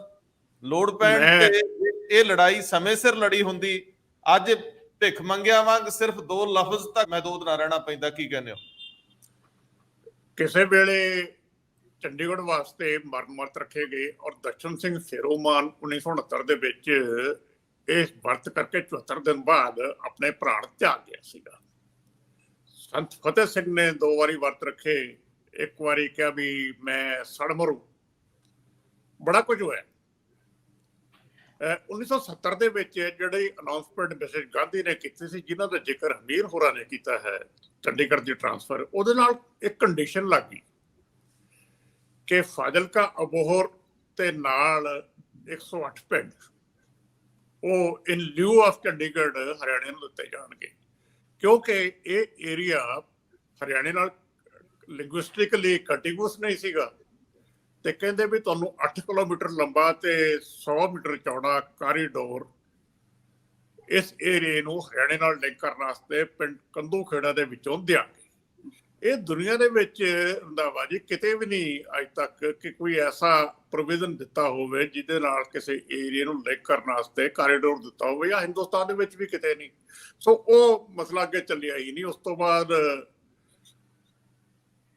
ਅਖੀਰ ਮੋਰਚਾ ਲੱਗਦਾ 1982 ਦੇ ਵਿੱਚ, ਅਕਾਲੀ ਦਲ ਦਾ ਧਰਮਯੁੱਧ ਮੋਰਚਾ, ਜਿਹਦੇ ਚ 1985 ਦੇ ਵਿੱਚ ਪੰਜਾਬ ਅਕਾਰਡ ਸਾਈਨ ਹੁੰਦੀ ਹੈ ਤੇ ਕਿਹਾ ਜਾਂਦਾ ਕਿ 26 ਅਪ੍ਰੈਲ 1986 ਨੂੰ ਚੰਡੀਗੜ੍ਹ ਪੰਜਾਬ ਨੂੰ ਟ੍ਰਾਂਸਫਰ ਹੋ ਜੂ, ਤੇ ਉਹ ਹੋਇਆ ਹੈ ਨਹੀਂ। 24 ਜੂਨ ਨੂੰ ਰਾਤ ਨੂੰ ਫੋਨ ਆ ਗਿਆ ਬਰਨਾਲਾ ਜੀ, ਉਦੋਂ ਮੁੱਖ ਮੰਤਰੀ ਹੁੰਦੇ ਸੀ ਅਕਾਲੀ ਦਲ ਸਰਕਾਰ ਦੇ, ਕਿ ਅਸੀਂ ਹੁਣ ਨਹੀਂ ਕਰ ਸਕਦੇ, ਹਜੇ ਇਹਨੂੰ ਪੋਸਟਪੋਨ ਕਰਦੇ, ਜਾਂ ਤਾਂ ਉਸ ਦਿਨ ਰਿਜ਼ਾਈਨ ਕਰ ਦਿੰਦੇ, ਗੱਲ ਹੋਰ ਸੀ। ਉਹਨਾਂ ਨੇ ਰਿਜ਼ਾਈਨ ਨਹੀਂ ਕੀਤਾ, ਉਹਨਾਂ ਨੂੰ ਐਡਵਾਈਸ ਵੀ ਦਿੱਤੀ ਗਈ ਸੀ ਇੱਕ ਮਿਨਿਸਟਰ ਵੱਲੋਂ ਕਿ ਰਿਜ਼ਾਈਨ ਕਰ ਦਿਓ, ਉਹਨਾਂ ਨੂੰ ਗੱਲ ਰਿਜ਼ਾਈਨ ਕਰਦੇ ਜੱਜੀ ਨੇ। ਸੋ ਮਸਲਾ ਉੱਥੇ ਹੀ ਰਹਿ ਗਿਆ। ਹੁਣ ਆਪਾਂ ਗੱਲ ਕਰਦੇ ਕੱਲ ਦਾ ਸੰਦਰਭ। ਜੇ ਸਰਦਾਰ ਜਗਤਾਰ ਸਿੰਘ ਜੀ, ਮੈਨੂੰ ਤੁਸੀਂ ਥੋੜਾ ਜਿਹਾ ਇਹਨੂੰ ਐਲੈਬੋਰੇਟ ਕਰ ਦਿਓ, ਕਿਉਂਕਿ ਅਜੇ ਤੱਕ ਇਹ ਵਿਸੰਗਤੀਆਂ ਨੇ, ਇਹ ਭਰਮ ਨੇ ਕਿ ਉਦੋਂ ਵਾਪਰਿਆ ਕੀ। ਜਦੋਂ ਇਹ ਅਨਾਉਂਸਮੈਂਟ ਹੋਈ ਦੇਰ ਸ਼ਾਮ ਤੱਕ, ਲਗਭਗ 3, 4, 5 ਵਜੇ ਤੱਕ ਇਹ ਰੌਲਾ ਰਿਹਾ ਕਿ ਅੱਜ ਸ਼ਾਮ ਤੱਕ, ਦੇਰ ਰਾਤ ਤੱਕ ਇਹ ਅਨਾਉਂਸਮੈਂਟ ਹੋ ਜਾਊਗੀ, ਔਰ ਇਹ ਵੀ ਕਿਹਾ ਗਿਆ ਕਿ ਇਸ ਤੋਂ ਪਹਿਲਾਂ ਉੱਥੇ ਤਨਖਾਹਾਂ ਤੱਕ ਦੀ ਅਦਾਇਗੀ ਕਰਤੀ ਗਈ। ਉਹ ਤਿਆਰੀ ਕਰ ਲਈ ਗਈ ਸੀ ਕਿ EMPLOYEES ਨੂੰ ਕੱਲ ਤੋਂ ਇਹ ਜਿਹੜੇ ਆ ਪੰਜਾਬ ਦੇ ਵਿੱਚ ਸ਼ਾਮਲ ਹੋ ਜਾਣਗੇ। UT ਦੇ EMPLOYEES ਨੂੰ ਸੈਲਰੀ ਦਿੱਤੀ ਗਈ ਸੀ ਜਿਹੜੀ ਉੱਥੋਂ ਦੇਣੀ। ਫਿਰ ਆਖਿਰ ਕੀ ਹੁੰਦਾ? ਬਰਨਾਲਾ ਸਾਹਿਬ ਬਹੁਤਾ ਦਮ ਕਿਉਂ ਨਹੀਂ ਦਿਖਾਉਂਦੇ, ਜਿਗਰਾ ਕਿਉਂ ਨਹੀਂ ਦਿਖਾਉਂਦੇ? ਉਹ ਵੀ ਇਤਿਹਾਸ ਵਿੱਚ ਇੱਕ ਨਾਂ ਬਣਾ ਸਕਦੇ ਸੀ, ਦੁਬਾਰਾ ਜਿੱਤਣਾ ਵੀ ਬੜਾ ਆਸਾਨ ਹੁੰਦਾ। ਉਹਨਾਂ ਕੋਲ ਕੁਰਸੀ ਬਹੁਤ ਦੇਰ ਤੱਕ ਉਸ ਤੋਂ ਬਾਅਦ ਰਹੀ ਨਹੀਂ। ਉਹ ਸਾਰਾ ਸਿਚੁਏਸ਼ਨ ਕੀ ਬਣੀ ਸੀ? ਜੇ ਤੁਸੀਂ ਅੰਦਰਲੀ ਕੋਈ ਗੱਲ ਜਾਣਦੇ ਹੋਵੋ ਤਾਂ ਜ਼ਰੂਰ ਦੱਸ ਦਿਓ ਜੀ। 24 ਤਰੀਕ ਨੂੰ ਜਦੋਂ ਫੋਨ ਆਉਂਦਾ ਬਰਨਾਲਾ ਸਾਹਿਬ ਨੂੰ, ਉਸ ਤੋਂ ਬਾਅਦ ਇਹਨਾਂ ਨੇ ਗੱਲ ਕੀਤੀ ਆਪਣੇ ਕੁਝ ਕੁਲੀਗ ਨਾਲ, ਤੇ ਉਹਨਾਂ ਵਿੱਚੋਂ ਇੱਕ ਕੁਲੀਗ ਜਿਹਨਾਂ ਦਾ ਨਾਮ ਸਰਦਾਰ ਬਲਵੰਤ ਸਿੰਘ ਸੀਗਾ ਤੇ ਉਸ ਵੇਲੇ ਫਾਈਨਾਂਸ ਮਿਨਿਸਟਰ ਸੀਗੇ, ਉਹ ਪੋਲੀਟੀਕਲੀ ਬਹੁਤ ਸ਼ਾਰਪ ਸੀ, ਤੇ ਉਹਨਾਂ ਨੇ ਸਲਾਹ ਦਿੱਤੀ ਬਈ ਬਰਨਾਲਾ ਸਾਹਿਬ ਆਪਾਂ ਨੂੰ ਹੁਣ ਇਸ ਮਸਲੇ ਤੇ ਰਿਜ਼ਾਈਨ ਕਰ ਦੇਣਾ ਚਾਹੀਦਾ ਹੈ। ਤੇ ਉਹ ਬਾਅਦ ਚ ਉਹਨਾਂ ਨੇ ਕਿਤੇ ਜ਼ਿਕਰ ਕੀਤਾ, ਕਹਿੰਦੇ ਮੈਨੂੰ ਨਹੀਂ ਸਮਝ ਆਈ ਬਈ ਇਹਨਾਂ ਦੀ ਕੀ ਕਮਜ਼ੋਰੀ ਸੀ ਐਸੀ, ਤੇ ਇਹਨਾਂ ਨੇ ਨਾ ਕਰਤੀ, ਰਿਜ਼ਾਈਨ ਕਰ ਦਿੱਤਾ। 24 ਤਰੀਕ ਤੋਂ ਬਾਅਦ ਦਿੱਲੀ ਤੋਂ ਪ੍ਰੈਸ ਦੇ ਕੁਝ ਲੋਕ ਵੀ ਇਹ ਆ ਗਏ ਸੀ ਵੀ ਪਤਾ ਨਹੀਂ ਸ਼ਾਇਦ ਕਿਵੇਂ ਚੰਡੀਗੜ੍ਹ ਦੇ ਰਾਤ ਨੂੰ ਪਹੀਏ ਲੱਗਣਗੇ ਤੇ ਚੱਲਦਾ ਦੇਖਾਂਗੇ ਜਦੋਂ ਟ੍ਰਾਂਸਫਰ ਹੋਣੀ ਹੈ। ਸੋ ਉਹ ਗੱਲ ਵਿੱਚ ਹੀ ਰਹਿ ਗਈ, ਤੇ ਬਰਨਾਲਾ ਸਾਹਿਬ ਨੇ ਕੋਈ ਰਿਐਕਟ ਕੀਤਾ। ਉਸ ਤੋਂ ਬਾਅਦ ਉਹ ਇਸ ਤਰ੍ਹਾਂ ਹੋ ਗਿਆ ਕਿ ਜਿਵੇਂ ਕੋਈ ਇਵੈਂਟ ਸੀਗੀ ਜਿਹੜੀ ਨਹੀਂ ਹੋਈ। ਕਾਰਡ ਛਪ ਗਏ, ਸਾਡੇ ਕੋਲੇ ਕਾਰਡ ਵੀ ਆ ਗਏ ਜੀ, ਤੇ ਸਡਨਲੀ ਜਦੋਂ ਨਾ ਹੋ ਗਈ ਤੇ ਉਦੋਂ ਅਨਾਉਂਸਮੈਂਟ ਹੋ ਗਈ ਵੀ ਚੰਡੀਗੜ੍ਹ ਟ੍ਰਾਂਸਫਰ ਨਹੀਂ ਹੋ ਰਿਹਾ, ਹੋਰ ਕੁਝ ਨਹੀਂ ਹੋਇਆ। ਉਸ ਤੋਂ ਬਾਅਦ ਨੋ ਰਿਐਕਸ਼ਨ ਐਟ ਆਲ ਜੀ। ਤੇ ਉਸ ਤੋਂ ਬਾਅਦ ਚਲਦੀ ਗੱਲ ਅਲਟੀਮੇਟਲੀ ਸਰਕਾਰ ਦਾ ਡਿਸਪੋਜ਼ਲ ਹੋ ਜਾਂਦੀ ਹੈ, ਮੁੜ ਕੇ ਮਿਲੀਟੈਂਸੀ ਦਾ ਪੀਰੀਅਡ ਆ ਜਾਂਦਾ, ਚੱਲੀ ਗਿਆ ਸਾਰਾ, ਗਵਰਨਰ ਰੂਲ ਚੱਲੀ ਗਿਆ। 1984 ਦੇ ਵਿੱਚ ਜਦੋਂ ਬਲੂ ਸਟਾਰ ਆਪਰੇਸ਼ਨ ਹੋਣਾ ਸੀ, ਉਦੋਂ ਜਿਹੜਾ ਪੰਜਾਬ ਦਾ ਗਵਰਨਰ ਸੀ ਉਹਨੂੰ ਚੰਡੀਗੜ੍ਹ ਦਾ ਚਾਰਜ ਵੀ ਨਾਲ ਹੀ ਦੇਤਾ ਸੀਗਾ। ਜਦੋਂ armed forces special powers act ਲੱਗਿਆ ਪੰਜਾਬ ਔਰ ਚੰਡੀਗੜ੍ਹ ਤੇ, ਗਵਰਨਰ ਨੂੰ ਸਾਰੇ ਅਧਿਕਾਰ ਦੇਤੇ ਚੰਡੀਗੜ੍ਹ ਦੇ ਵੀ। ਉਹ ਅਰੇਂਜਮੈਂਟ ਅੱਜ ਤੱਕ ਚੱਲਿਆ ਆ ਰਿਹਾ। ਮੈਨੂੰ ਕਦੇ ਇਹ ਸਮਝ ਨਹੀਂ ਆਈ ਵੀ ਅੱਜ ਉਸ ਅਰੇਂਜਮੈਂਟ ਦੀ ਕੀ ਲੋੜ ਹੈ। ਪੰਜਾਬ ਦੇ ਗਵਰਨਰ ਨੂੰ ਚੰਡੀਗੜ੍ਹ ਦਾ ਚਾਰਜ ਕਿਉਂ ਐਜ਼ ਐਡਮਿਨਿਸਟ੍ਰੇਟਰ ਕਿਉਂ ਰੱਖਿਆ ਹੋਇਆ? ਸਾਰੀ ਪਾਵਰ ਉਸ ਅਰੇਂਜਮੈਂਟ ਦੇ ਵਿੱਚ ਪੰਜਾਬ ਤੋਂ ਸ਼ਿਫਟ ਹੋ ਕੇ ਸੈਂਟਰ ਕੋਲ ਆ ਗਈ ਥਰੂ ਗਵਰਨਰ। ਅੱਗੇ ਚੀਫ ਕਮਿਸ਼ਨਰ ਜਿਹੜਾ ਹੁੰਦਾ ਸੀ ਉਹ ਪੰਜਾਬ ਕਾਡਰ ਦਾ ਅਫਸਰ ਹੁੰਦਾ ਸੀਗਾ। ਜਿਹਨੂੰ ਬਾਅਦ ਦੇ ਵਿੱਚ ਐਡਵਾਈਜ਼ਰ ਟੂ ਐਡਮਿਨਿਸਟ੍ਰੇਟਰ ਕਿਹਾ ਗਿਆ ਟੂ ਦੀ ਗਵਰਨਰ। ਇਹ ਪੰਜਾਬ ਕਾਟਨ ਦੀਆਂ ਪੋਸਟਾਂ ਸੀ। ਪੰਜਾਬ ਸਰਕਾਰ ਨੇ ਕਦੇ ਰੱਖੀ ਨਹੀਂ ਸੀ ਕਿ ਜਦੋਂ ਹੌਲੀ ਹੌਲੀ ਇਹ ਡਾਇਲੂਟ ਹੋਣੀਆਂ ਸ਼ੁਰੂ ਹੋਈਆਂ, ਅਫਸਰ ਬਾਹਰ ਆਉਣੇ ਸ਼ੁਰੂ ਹੋਏ, ਪੰਜਾਬ ਸਰਕਾਰ ਨੇ ਕਦੇ ਕੋਈ ਵਹੀਮੈਂਟਲੀ ਐਗਰੈਸਿਵਲੀ ਕੋਈ ਉੱਥੇ ਪ੍ਰੋਟੈਸਟ ਕਦੇ ਲਾਂਚ ਕੀਤਾ ਹੀ ਨਹੀਂ ਸਾਡੇ ਸਾਹਮਣੇ। 1982 ਦੇ ਵਿੱਚ ਮੋਰਚਾ ਲਾਂਚ ਲੱਗਦਾ ਹੈ। ਉਸ ਤੋਂ ਬਾਅਦ ਤਾਂ ਸਿਰਫ ਜਿਹੜੇ ਇਹਨਾਂ ਦੇ ਮੈਨੀਫੈਸਟੋ ਹੈ ਔਰ ਰਸਮੀ ਤੌਰ ਤੇ ਉਹ ਇੱਕ ਮੰਗ ਕਰ ਦਿੱਤੀ ਜਾਂਦੀ ਹੈ ਵੀ ਇਹ ਚੰਡੀਗੜ੍ਹ ਪੰਜਾਬ ਨੂੰ ਦਿੱਤਾ ਜਾਵੇ, ਜਾਂ ਗਵਰਨਰ ਐਡਰੈਸ ਦੇ ਵਿੱਚ ਕਿਤੇ ਜ਼ਿਕਰ ਆ ਜਾਂਦਾ ਸੀ ਕਿ ਚੰਡੀਗੜ੍ਹ ਪੰਜਾਬ ਨੂੰ ਟ੍ਰਾਂਸਫਰ ਕਰ ਦਿੱਤਾ ਜਾਵੇ। ਜਦੋਂ ਸਰਕਾਰ ਅਕਾਲੀ ਦਲ ਦੀ ਬਣਦੀ ਹੈ, ਕਿਉਂ ਕਾਂਗਰਸ ਨੇ ਤਾਂ ਕਦੇ ਇਸ ਮੰਗ ਤੇ ਕੋਈ ਬਹੁਤਾ ਕਦੇ ਜ਼ੋਰ ਲਾਇਆ ਹੀ ਨਹੀਂ ਸੀ, ਨਾ ਹੀ ਉਹਨਾਂ ਦਾ ਇਸ਼ੂ ਸੀ। ਇਸ਼ੂ ਬੇਸਿਕਲੀ ਪੰਜਾਬ ਦੇ ਲੋਕਾਂ ਤੇ ਅਕਾਲੀ ਦਲ ਦਾ ਇਸ਼ੂ ਸੀਗਾ। ਜਦੋਂ ਵੀ ਅਕਾਲੀ ਦਲ ਦੀ ਸਰਕਾਰ ਬਣੀ, ਇਹਨਾਂ ਨੇ ਕਦੇ ਉਸ ਢੰਗ ਨਾਲ ਕਦੇ ਵੀ ਨਹੀਂ ਰਿਕਾਰਡ ਤੇ ਕਿ ਕਦੇ ਪੂਰੀ ਕੈਬਨਿਟ ਨੂੰ ਲੈ ਕੇ ਪੰਜਾਬ ਦਾ ਸੀਐਮ ਪ੍ਰਾਈਮ ਮਿਨਿਸਟਰ ਮਿਲਿਆ ਹੋਵੇਗਾ ਕਿ ਚੰਡੀਗੜ੍ਹ ਨੂੰ ਪੰਜਾਬ ਨੂੰ ਟ੍ਰਾਂਸਫਰ ਕਰੋ। ਹੁਣ ਮੈਂ ਕੱਲ ਦੀ ਗੱਲ ਤੇ ਆ ਜਾਊਂਗਾ, ਜਿਹੜੀ ਬੀਬਾ ਸਿਮਰਤ ਕੌਰ ਬਾਦਲ ਦੀ ਸਪੀਚ ਹੈ, ਉਹਦੇ 'ਚ ਚੰਡੀਗੜ੍ਹ ਦੀ ਟ੍ਰਾਂਸਫਰ ਕਿਸੇ ਹੋਰ ਕੰਟੈਕਸਟ ਦੇ ਵਿੱਚ ਹੈ। ਜੇ ਤਾਂ ਫੋਕਸ ਉਹ ਡਿਮਾਂਡ ਕਰਦਾ ਚੰਡੀਗੜ੍ਹ ਦੇ ਇਸ਼ੂ ਨੂੰ ਫੋਕਸ ਕਰਕੇ, ਉਹਦੀ ਇੱਕ ਲਾਈਨ ਹੈ ਵੀ ਚੰਡੀਗੜ੍ਹ ਪੰਜਾਬ ਨੂੰ ਦਿੱਤਾ ਜਾਵੇ ਤਾਂ ਕਿ ਜਿਹੜਾ ਸਾਡਾ ਇੱਥੋਂ ਦਾ ਰੈਵਨਿਊ ਹੈ ਉਹ ਪੰਜਾਬ ਕੋਲੇ ਆਵੇ। GST ਦੇ ਕੰਸਰਨ ਦੇ ਵਿੱਚ ਹੈ, ਇਸ ਤੋਂ ਜ਼ਿਆਦਾ ਕੰਸਰਨ ਉਹਨਾਂ ਦਾ ਕੋਈ ਨਹੀਂ, ਕਿਉਂਕਿ ਜਿਹੜਾ ਚੰਡੀਗੜ੍ਹ ਦਾ GST ਦਾ ਰੈਵਨਿਊ ਹੈ ਉਹ ਬਹੁਤ ਸਾਰੇ ਇੱਥੇ ਜਿਹੜੀ ਸੇਲ ਪਰਚੇਜ਼ ਉਹ ਸਾਰਾ ਕੁਛ ਕੰਪਨੀਆਂ ਦੇ ਹੈੱਡਕੁਆਰਟਰ ਇੱਥੇ ਸਾਰਾ ਕੁਛ ਨਾਰਮਲੀ ਜਿਹੜੀ ਕੈਪੀਟਲ ਹੁੰਦੀ ਹੈ ਉਹਦਾ ਰੈਵਨਿਊ ਕਿਸੇ ਵੀ ਸਟੇਟ ਦਾ ਬਹੁਤ ਹੁੰਦਾ। ਇਹਨਾਂ ਦੀ ਉਸ ਕੰਟੈਕਸਟ ਦੇ ਵਿੱਚ ਗੱਲ ਸੀ, ਜਾਂ ਤਾਂ 5 ਮਿੰਟ ਫੋਕਸ ਕਰਕੇ ਇਸ ਇਸ਼ੂ ਤੇ ਇਹ ਆਪਣਾ ਭਾਸ਼ਣ ਦਿੰਦੇ ਵੀ ਆਹ ਬੈਕਗਰਾਉਂਡ ਹੈ ਤੇ ਸਾਨੂੰ ਪੰਜਾਬ ਨੂੰ ਚੰਡੀਗੜ੍ਹ ਕਿਉਂ ਚਾਹੀਦਾ, ਸਾਡਾ ਹੱਕ ਕਿਉਂ ਹੈ। GST ਕਰਕੇ ਸਿਰਫ ਹੱਕ ਨਹੀਂ ਹੈ, ਇੱਕ ਕੈਪੀਟਲ ਪਹਿਲਾਂ ਲਾਹੌਰ ਛੁੱਟ ਗਈ, ਚੰਡੀਗੜ੍ਹ ਤਾਂ ਬਣਾਇਆ ਹੀ ਪੰਜਾਬ ਵਾਸਤੇ ਸੀ। ਤੇ ਜਦੋਂ ਇਹ ਜਿਹੜਾ ਇਹ ਫਿਗਰ ਕੋਟ ਕਰਦੇ ਆ ਸੈਂਸਸ ਦੀ 1961 ਦੀ, ਜਿਹਦੇ ਅਕੋਰਡਿੰਗਲੀ ਇਹ ਹਿੰਦੀ ਸਪੀਕਿੰਗ ਏਰੀਆ ਡਿਕਲੇਅਰ ਕੀਤਾ ਗਿਆ, ਆਪਾਂ ਇਹ ਇਗਨੋਰ ਕਰ ਜਾਂਦੇ ਹਾਂ ਕਿ ਉਸ ਵੇਲੇ ਚੰਡੀਗੜ੍ਹ ਬਣਾਉਣ ਵਾਸਤੇ ਜਿਹੜੀ ਲੇਬਰ ਆਈ ਸੀ ਉਹ ਯੂਪੀ ਬਿਹਾਰ ਚੋਂ ਆਈ ਸੀਗੀ, ਉਹ ਸਾਰੇ ਹਿੰਦੀ ਸਪੀਕਿੰਗ ਸੀ। ਉਹ ਨੂੰ ਉਸ ਸੈਂਸਸ ਵਿੱਚ ਇਨਕਲੂਡ ਕਰ ਲਿਆ ਗਿਆ ਤਾਂ ਇਸ ਸ਼ਹਿਰ ਦਾ ਕਰੈਕਟਰ ਹਿੰਦੀ ਸਪੀਕਿੰਗ ਹੋਇਆ ਸੀ ਜੀ। ਸੋ ਹੁਣ ਜਿਹੜੀ ਕੱਲ ਦੀ ਗੱਲ ਹੈ, ਜਾਂ ਤਾਂ ਉਹ ਫੋਕਸ ਇਹ ਹੁੰਦਾ ਕਿ ਚੰਡੀਗੜ੍ਹ ਪੰਜਾਬ ਨੂੰ ਦਿੱਤਾ ਜਾਵੇ, ਫਿਰ ਤਾਂ ਠੀਕ ਸੀ। ਬੀਬਾ ਸਿਮਰਤ ਕੌਰ ਬਾਦਲ ਨੂੰ ਪੁੱਛੋ ਕਿ ਜਦੋਂ ਤੁਸੀਂ ਮਿਨਿਸਟਰ ਸੀਗੇ, ਤੁਸੀਂ ਨਰਿੰਦਰ ਮੋਦੀ ਜੀ ਨੂੰ ਕਿੰਨੀ ਵਾਰ ਇਸ ਇਸ਼ੂ ਨੂੰ ਲੈ ਕੇ ਪਾਰਟੀ ਵੱਲੋਂ ਜਾਂ ਆਪਣੇ ਵੱਲੋਂ ਮਿਲੇ ਸੀ, ਤੇ ਫਿਰ ਇਸ ਗੱਲ ਦਾ ਨਿਤਾਰਾ ਹੁੰਦਾ ਹੈ। ਇੱਕ ਹੁਣ ਫਾਰਮੈਲਿਟੀ ਦੇ ਤੌਰ ਤੇ ਜਦੋਂ ਆਪੋਜੀਸ਼ਨ ਦੇ ਵਿੱਚ ਹੈਗੇ ਆ, ਇਹ ਇਸ਼ੂ ਰੇਸ ਕਰ ਦਿੰਦੇ ਆ, ਇਹਦੀ ਕੋਈ ਬਹੁਤੀ ਵੇਟੇਜ ਨਹੀਂ ਹੁੰਦੀ। ਇਸੇ ਕਰਕੇ ਸਰਦਾਰ ਜਸਪਾਲ ਸਿੰਘ ਸਿੱਧੂ ਜੀ, ਤੁਸੀਂ ਇਹਨਾਂ ਦੋਵਾਂ ਸੀਨੀਅਰ ਜਰਨਲਿਸਟ ਨੂੰ ਸੁਣਿਆ, ਗੱਲ ਨੂੰ ਕਿੱਦਾਂ ਅੱਗੇ ਵਧਾਈਏ? ਮੈਨੂੰ ਤਾਂ ਲੱਗਦਾ ਜਿੰਨੀ ਗੱਲ ਇੱਥੇ ਹੋ ਚੁੱਕੀ ਆ ਪਿਛਲੇ ਕਈ ਦਹਾਕਿਆਂ 'ਚ, ਹੁਣ ਤਾਂ ਕੁਝ ਕਹਿਣ ਲਈ ਬਚਿਆ ਹੀ ਨਹੀਂ। ਮਹਿਜ ਰਸਮ ਕਰਦੇ ਹਾਂ ਅਸੀਂ ਲੋਕ ਵੀ। ਦਰਅਸਲ ਸਾਡੇ ਲੋਕਾਂ ਨੂੰ ਚੰਡੀਗੜ੍ਹ ਦੇ ਵਿੱਚ ਫ੍ਰੀਲੀ ਜਾਣ ਦਾ ਹੱਕ ਹੀ ਹੈ ਨਹੀਂ, ਜਿਸ ਦਿਨ ਉਹ ਕਿਧਰੇ ਆਪਣੀ ਤਕਲੀਫ ਨੂੰ ਲੈ ਕੇ ਜਾਣ। ਤੁਸੀਂ ਇਹਨੂੰ ਕਿਵੇਂ ਦੇਖਿਆ, ਦੂਰ ਤੋਂ ਹੁਣ ਤੱਕ ਕਿਵੇਂ ਦੇਖਿਆ? ਤੁਹਾਨੂੰ ਲੱਗਦਾ ਕਿ ਸਾਡੇ ਪੋਲੀਟੀਸ਼ੀਅਨਸ ਨੂੰ ਰਾਜਧਾਨੀ ਦੇ ਰੂਪ 'ਚ ਚੰਡੀਗੜ੍ਹ ਚਾਹੀਦੀ ਨਹੀਂ? ਦੂਜੀ ਗੱਲ, ਸਾਡੇ ਬਿਊਰੋਕਰੇਟਸ ਇਸ ਗੱਲ ਦੇ ਉੱਤੇ ਬਜਿੱਦ ਨੇ ਕਿ ਇਹੋ ਹੀ ਇਦਾਂ ਹੀ ਪ੍ਰਬੰਧ ਬਣਿਆ ਰਵੇ ਤਾਂ ਅਸੀਂ ਵੀ ਸੇਫ ਸੁਰੱਖਿਅਤ ਹੈ, ਔਰ ਉਹ ਇੱਕ ਖਾਸ ਜ਼ੋਨ ਜਿਹੜਾ ਚੰਡੀਗੜ੍ਹ ਦੀ ਉਹ ਹੱਦ ਸਰਹੱਦ ਆ, ਉਹਦੇ ਵਿੱਚ ਬਹੁਤ ਸੁਰੱਖਿਅਤ ਨੇ ਔਰ ਬਹੁਤ ਖੁਸ਼ ਨੇ। ਉਹ ਪੰਜਾਬ ਦੇ ਵਿੱਚ ਵੜ ਕੇ ਤਕਲੀਫਾਂ ਦਾ ਸੇਕ ਆਪਣੇ ਤੱਕ ਨਹੀਂ ਪਹੁੰਚਣ ਦੇਣਾ ਚਾਹੁੰਦੇ। ਸਭ ਤੋਂ ਪਹਿਲਾਂ ਤਾਂ ਮੈਂ ਥੋੜਾ ਜਿਹਾ ਇਹ ਜਿਹੜੀ ਆ ਡੈਮੋਨਸਟ੍ਰੇਸ਼ਨ ਦਾ ਹੱਕ ਜਿਹੜੇ ਖੋਹੇ ਆ, ਉਹਦੇ ਬਾਰੇ ਥੋੜਾ ਜਿਹਾ ਬਰੋਡਰ ਜਿਹਾ ਵਿਊ ਮੈਂ ਦੇਣਾ ਚਾਹੁੰਦਾ ਵੀ ਮੈਂ 87 ਦੇ ਵਿੱਚ 87 ਦੇ ਵਿੱਚ 35-36 ਸਾਲ ਪਹਿਲਾਂ ਕਾਬਰ ਰਿਪੋਰਟਰ ਦੇ ਲੈਵਲ ਤੇ, ਛੋਟੇ ਰਿਪੋਰਟਰ ਦੇ ਲੈਵਲ ਤੇ ਮੈਂ ਬੋਰਡ ਕਲੱਬ ਦੇ ਵਿੱਚ, ਤੇ ਰੋਜ਼ ਬਹੁਤ ਉੱਥੇ ਹੜਤਾਲਾਂ ਹੁੰਦੀਆਂ ਸੀ, 8-8 10-10 ਹੜਤਾਲਾਂ ਹੁੰਦੀਆਂ ਸੀ ਡਿਫਰੈਂਟ ਲੋਕਾਂ ਦੀਆਂ, ਆਲ ਇੰਡੀਆ ਤੋਂ ਲੈ ਕੇ। ਉਹਨਾਂ ਨੂੰ ਕਵਰ ਕਰਦਾ ਹੁੰਦਾ ਸੀ ਸਾਲ ਭਰ। ਮੈਂ ਸਾਲ 1.5-2 ਸਾਲ ਉਹੀ ਕਵਰ ਕੀਤਾ। ਮੇਰੇ ਦੇਖਦੇ ਬੋਰਡ ਕਲੱਬ ਉੱਤੇ ਬੈਨ ਲੱਗ ਗਿਆ, ਵੱਡੀਆਂ ਜਿਹੜੀਆਂ ਸਾਰੀਆਂ ਗੱਲਾਂ ਬਾਤਾਂ ਨੂੰ। ਉਹ ਦਫਾ 144 ਥੱਲੇ ਪਹੁੰਚ ਗਿਆ, ਬਿਲਕੁਲ ਉੱਥੇ ਕੋਈ ਜਾ ਨਹੀਂ ਸਕਦਾ। ਮੇਰੇ ਦੇਖਦੇ ਜੰਤਰ ਮੰਤਰ ਵੀ ਵੱਡੀਆਂ ਮੂਵਮੈਂਟਾਂ ਨੂੰ ਖੁੱਲਾ ਹੁੰਦਾ ਸੀਗਾ, ਉਹ ਵੀ ਬੰਦ ਹੋ ਗਿਆ। ਜਿਹੜੀਆਂ ਹੁਣ ਵੱਡੀਆਂ ਡੈਮੋਨਸਟ੍ਰੇਸ਼ਨ ਪਬਲਿਕ ਲੈਵਲ ਦੀਆਂ ਆਉਂਦੀਆਂ ਵੱਡੀ ਗਿਣਤੀ 'ਚ ਆਉਂਦੀਆਂ, ਉਹਨਾਂ ਨੂੰ ਦਿੱਲੀ ਦੇ ਵਾਲਡ ਸਿਟੀ ਤੋਂ ਬਾਹਰ ਥਾਂ ਦਿੱਤਾ, ਜਿਵੇਂ ਹਮੀਰ ਸਿੰਘ ਨੇ ਕਿਹਾ ਵੀ ਉਹ 25 ਸੈਕਟਰ ਵਿੱਚ ਕਿੱਥੇ ਦਿੱਤਾ ਹੈਗਾ। ਹਾਂ, ਇਸ ਕਿਸਮ ਦਾ ਕੰਮ ਦਿੱਲੀ 'ਚ ਵੀ ਹੋ ਚੁੱਕਿਆ। ਇਹਨੂੰ ਅਸੀਂ ਕਹਿੰਦੇ ਆ ਵੀ ਸਾਡੀ ਡੈਮੋਕ੍ਰੇਸੀ ਹੈ ਜਿਹੜੀ ਉਹ ਰਸੀਡ ਕਰ ਗਈ ਹੈ, ਪਿੱਛੇ ਹਟ ਗਈ ਹੈ। ਸਾਡੇ ਤੋਂ ਡੈਮੋਕ੍ਰੈਟਿਕ ਹੱਕ ਹੈ 47 ਤੋਂ ਬਾਅਦ ਜਿੰਨੇ ਕੁ ਸੀਗੇ 50 ਦੇ ਵਿੱਚ ਸ਼ੁਰੂ ਹੋਏ, ਉਹ ਸਾਰੇ ਹੌਲੀ ਹੌਲੀ ਸਾਥੋਂ ਖਿੱਚ ਲਏ ਗਏ ਆ ਤੇ ਅਸੀਂ ਵੀ ਯੂਜ਼ਡ ਹੋ ਗਏ। ਅਸੀਂ ਪ੍ਰੋਟੈਸਟ ਹੀ ਨਹੀਂ ਕਰਦੇ। ਸਾਨੂੰ ਕਦੇ ਕਦੇ ਕਿਸੇ ਬਹੁਤੇ ਸੈਂਸਿਟਿਵ ਬੰਦਿਆਂ ਨੂੰ ਰੜਕਦਾ ਵੀ ਆ ਚੰਡੀਗੜ੍ਹ 'ਚ ਵੀ ਨਹੀਂ ਐਂਟਰ ਕਰ ਸਕਦੇ, ਜਾਂ ਜਿਵੇਂ ਇਹਨਾਂ ਨੇ ਹਮੀਰ ਸਿੰਘ ਨੇ ਕਿਹਾ ਵੀ ਮਟਕਾ ਚੌਂਕ ਤੱਕ ਸੀਗਾ, ਉਹ ਸਾਰਾ ਕੁਝ ਪਹਿਲਾਂ ਬਣਿਆ ਹੋਇਆ ਸੀ, ਬੜੇ ਸਾਲਾਂ ਤੱਕ ਯੂਜ਼ ਕੀਤਾ। 90-95 ਤੱਕ ਬੋਟ ਕਲੱਬ ਸੀਗਾ ਸਾਰਾ। ਜਦੋਂ ਬੀਪੀ ਸਿੰਘ ਦੀ ਗਵਰਨਮੈਂਟ ਬਣਦੀ ਹੈ ਉਦੋਂ ਵੀ ਬੋਟ ਕਲੱਬ 'ਚ 30,000 ਬੰਦਾ ਇਕੱਠਾ ਹੋਇਆ ਸੀ। ਸਾਰੀ ਗਵਰਨਮੈਂਟ ਚੇਂਜ ਹੋ ਗਈ ਸੀਗੀ ਤੇ ਇਸ ਕਰਕੇ ਇਹ ਜਿਹੜਾ ਸਾਰਾ ਕੁਝ ਹੁੰਦਾ ਹੌਲੀ ਹੌਲੀ ਰਸੀਡ ਕਰਦੇ ਤੁਰੇ ਜਾਂਦੇ ਆ।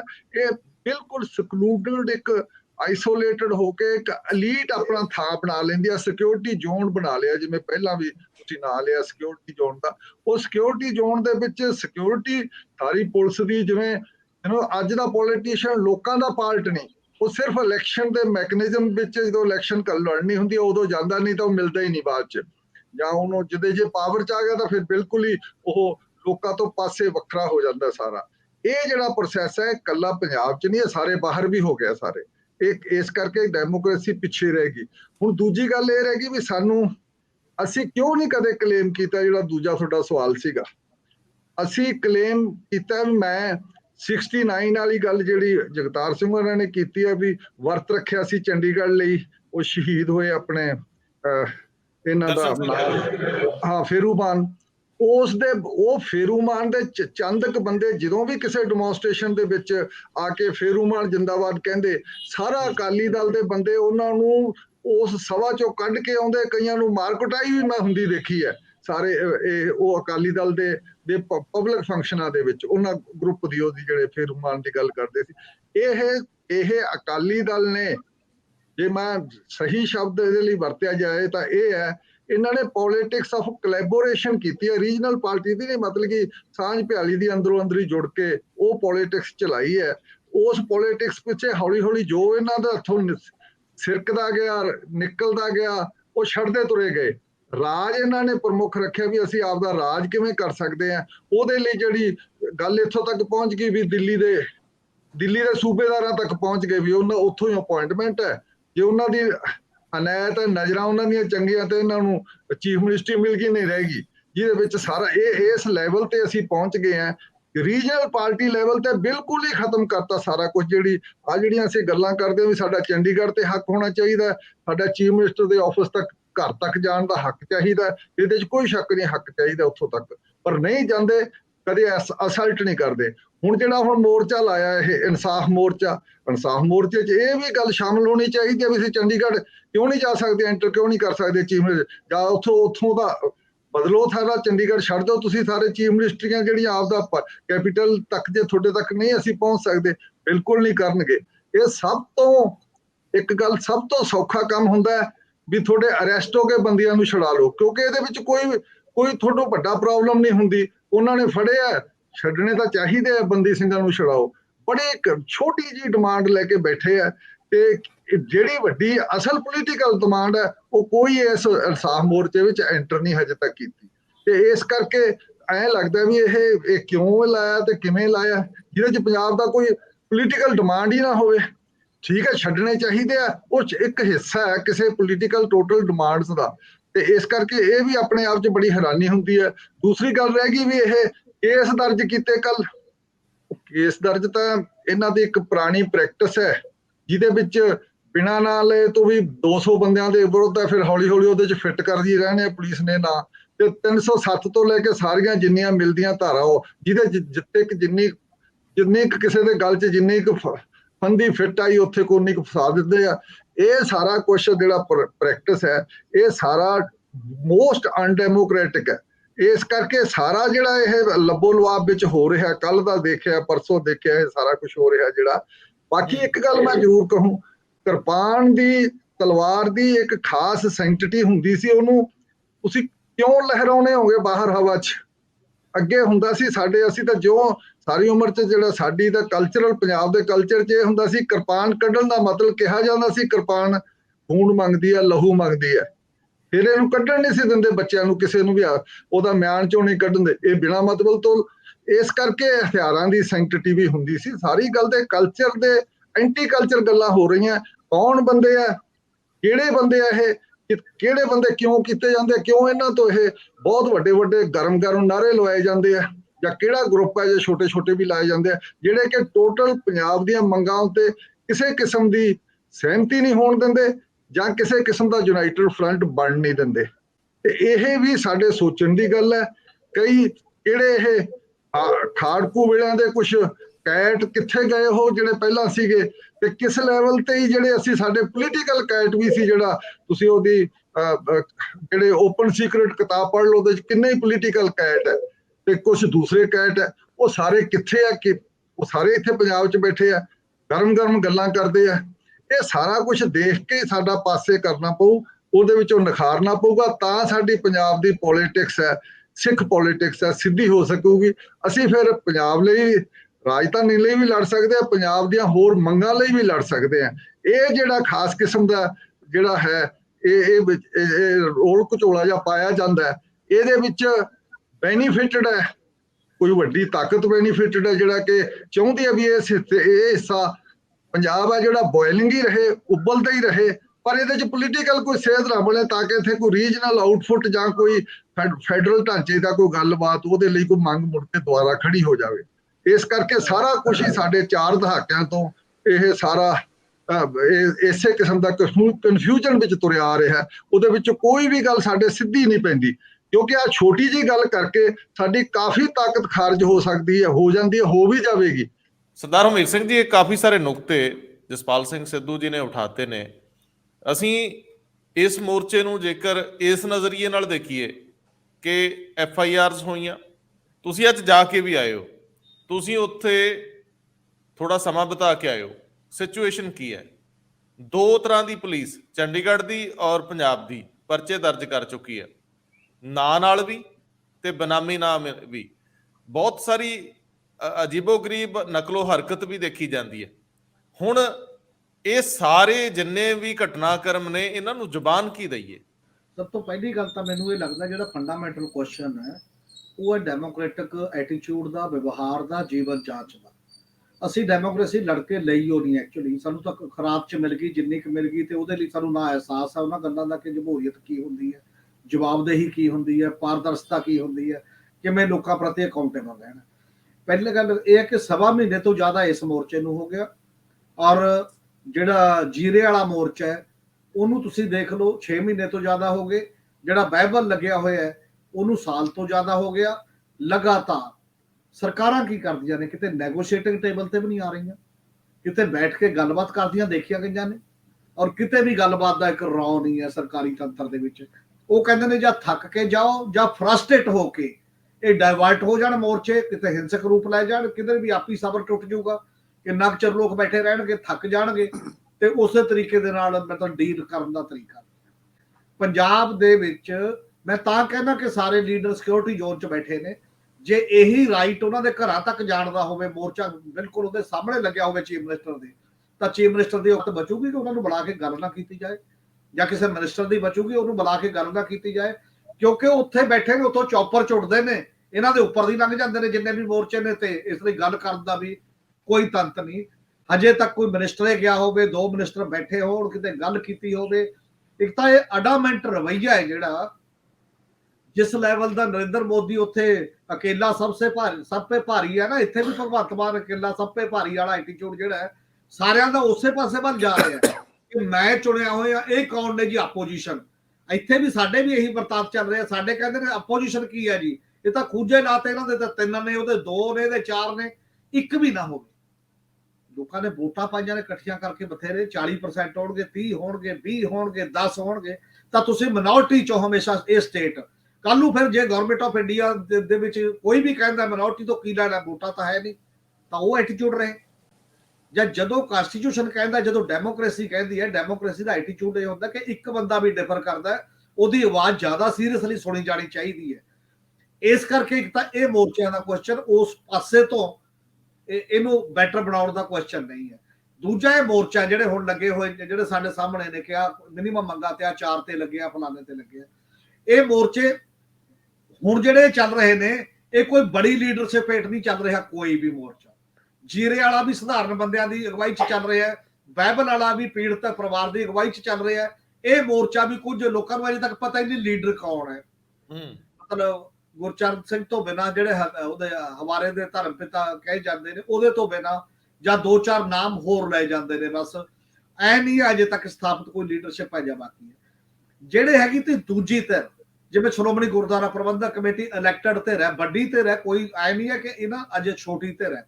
ਸ਼੍ਰੋਮਣੀ ਅਕਾਲੀ ਦਲ ਹੈ as a political party main stream party ਹੈ, ਅਜੇ ਵੀ ਸਿੱਖਾਂ 'ਚ ਜ਼ਿਆਦਾ, ਅਜੇ ਵੀ ਬਾਕੀ ਕਿਸੇ ਵੀ ਗਰੁੱਪ ਨਾਲੋਂ ਜ਼ਿਆਦਾ ਕੇਡਰ ਉਹਦੇ ਕੋਲ ਹੈਗਾ, ਇਹ 'ਚ ਕੋਈ ਸ਼ੱਕ ਨਹੀਂ।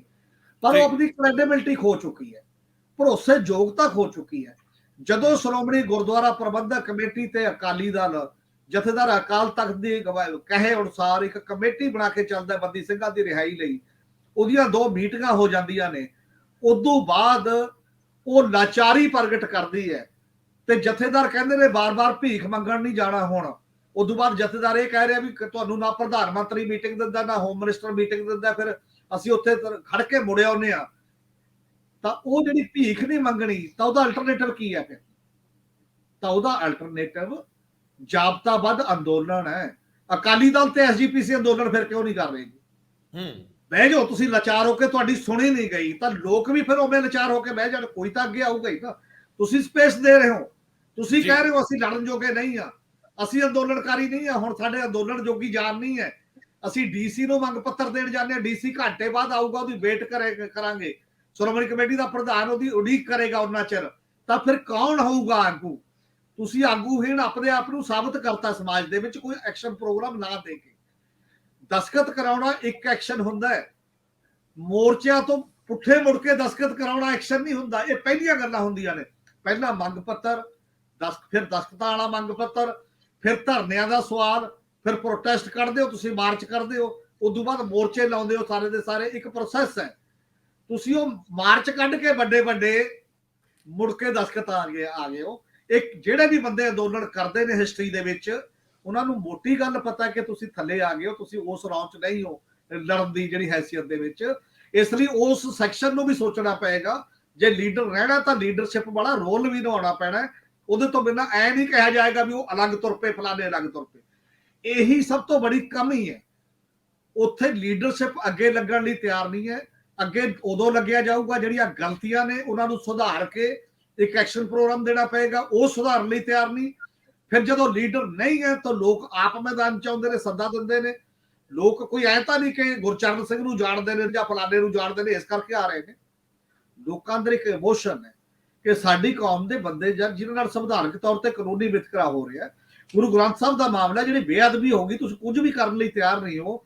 ਬਾਕੀ ਚੀਜ਼ਾਂ ਨੇ, ਅਸੀਂ ਇੱਥੇ ਰਹਿੰਦੇ ਹਾਂ, ਸਾਡੀ ਇੱਜ਼ਤ ਹੈ, ਸਨਮਾਨ ਹੈ, ਸਨਮਾਨ ਲਈ ਸਾਡੀ ਇੱਕ ਹਿਸਟਰੀ ਹੈ, ਅਸੀਂ ਸਰਬੰਸਦਾਨ ਕੀਤਾ, ਸਨਮਾਨ ਲਈ ਇਸ ਕੌਮ ਦੇ ਲਈ ਐਡੀਆਂ ਵੱਡੀਆਂ ਕੁਰਬਾਨੀਆਂ ਕੀਤੀਆਂ ਨੇ, ਤਾਂ ਉਹਦੇ ਲਈ ਤਾਂ ਲੜੇਗਾ ਕੋਈ ਵੀ ਬੰਦਾ ਲੜੂਗਾ।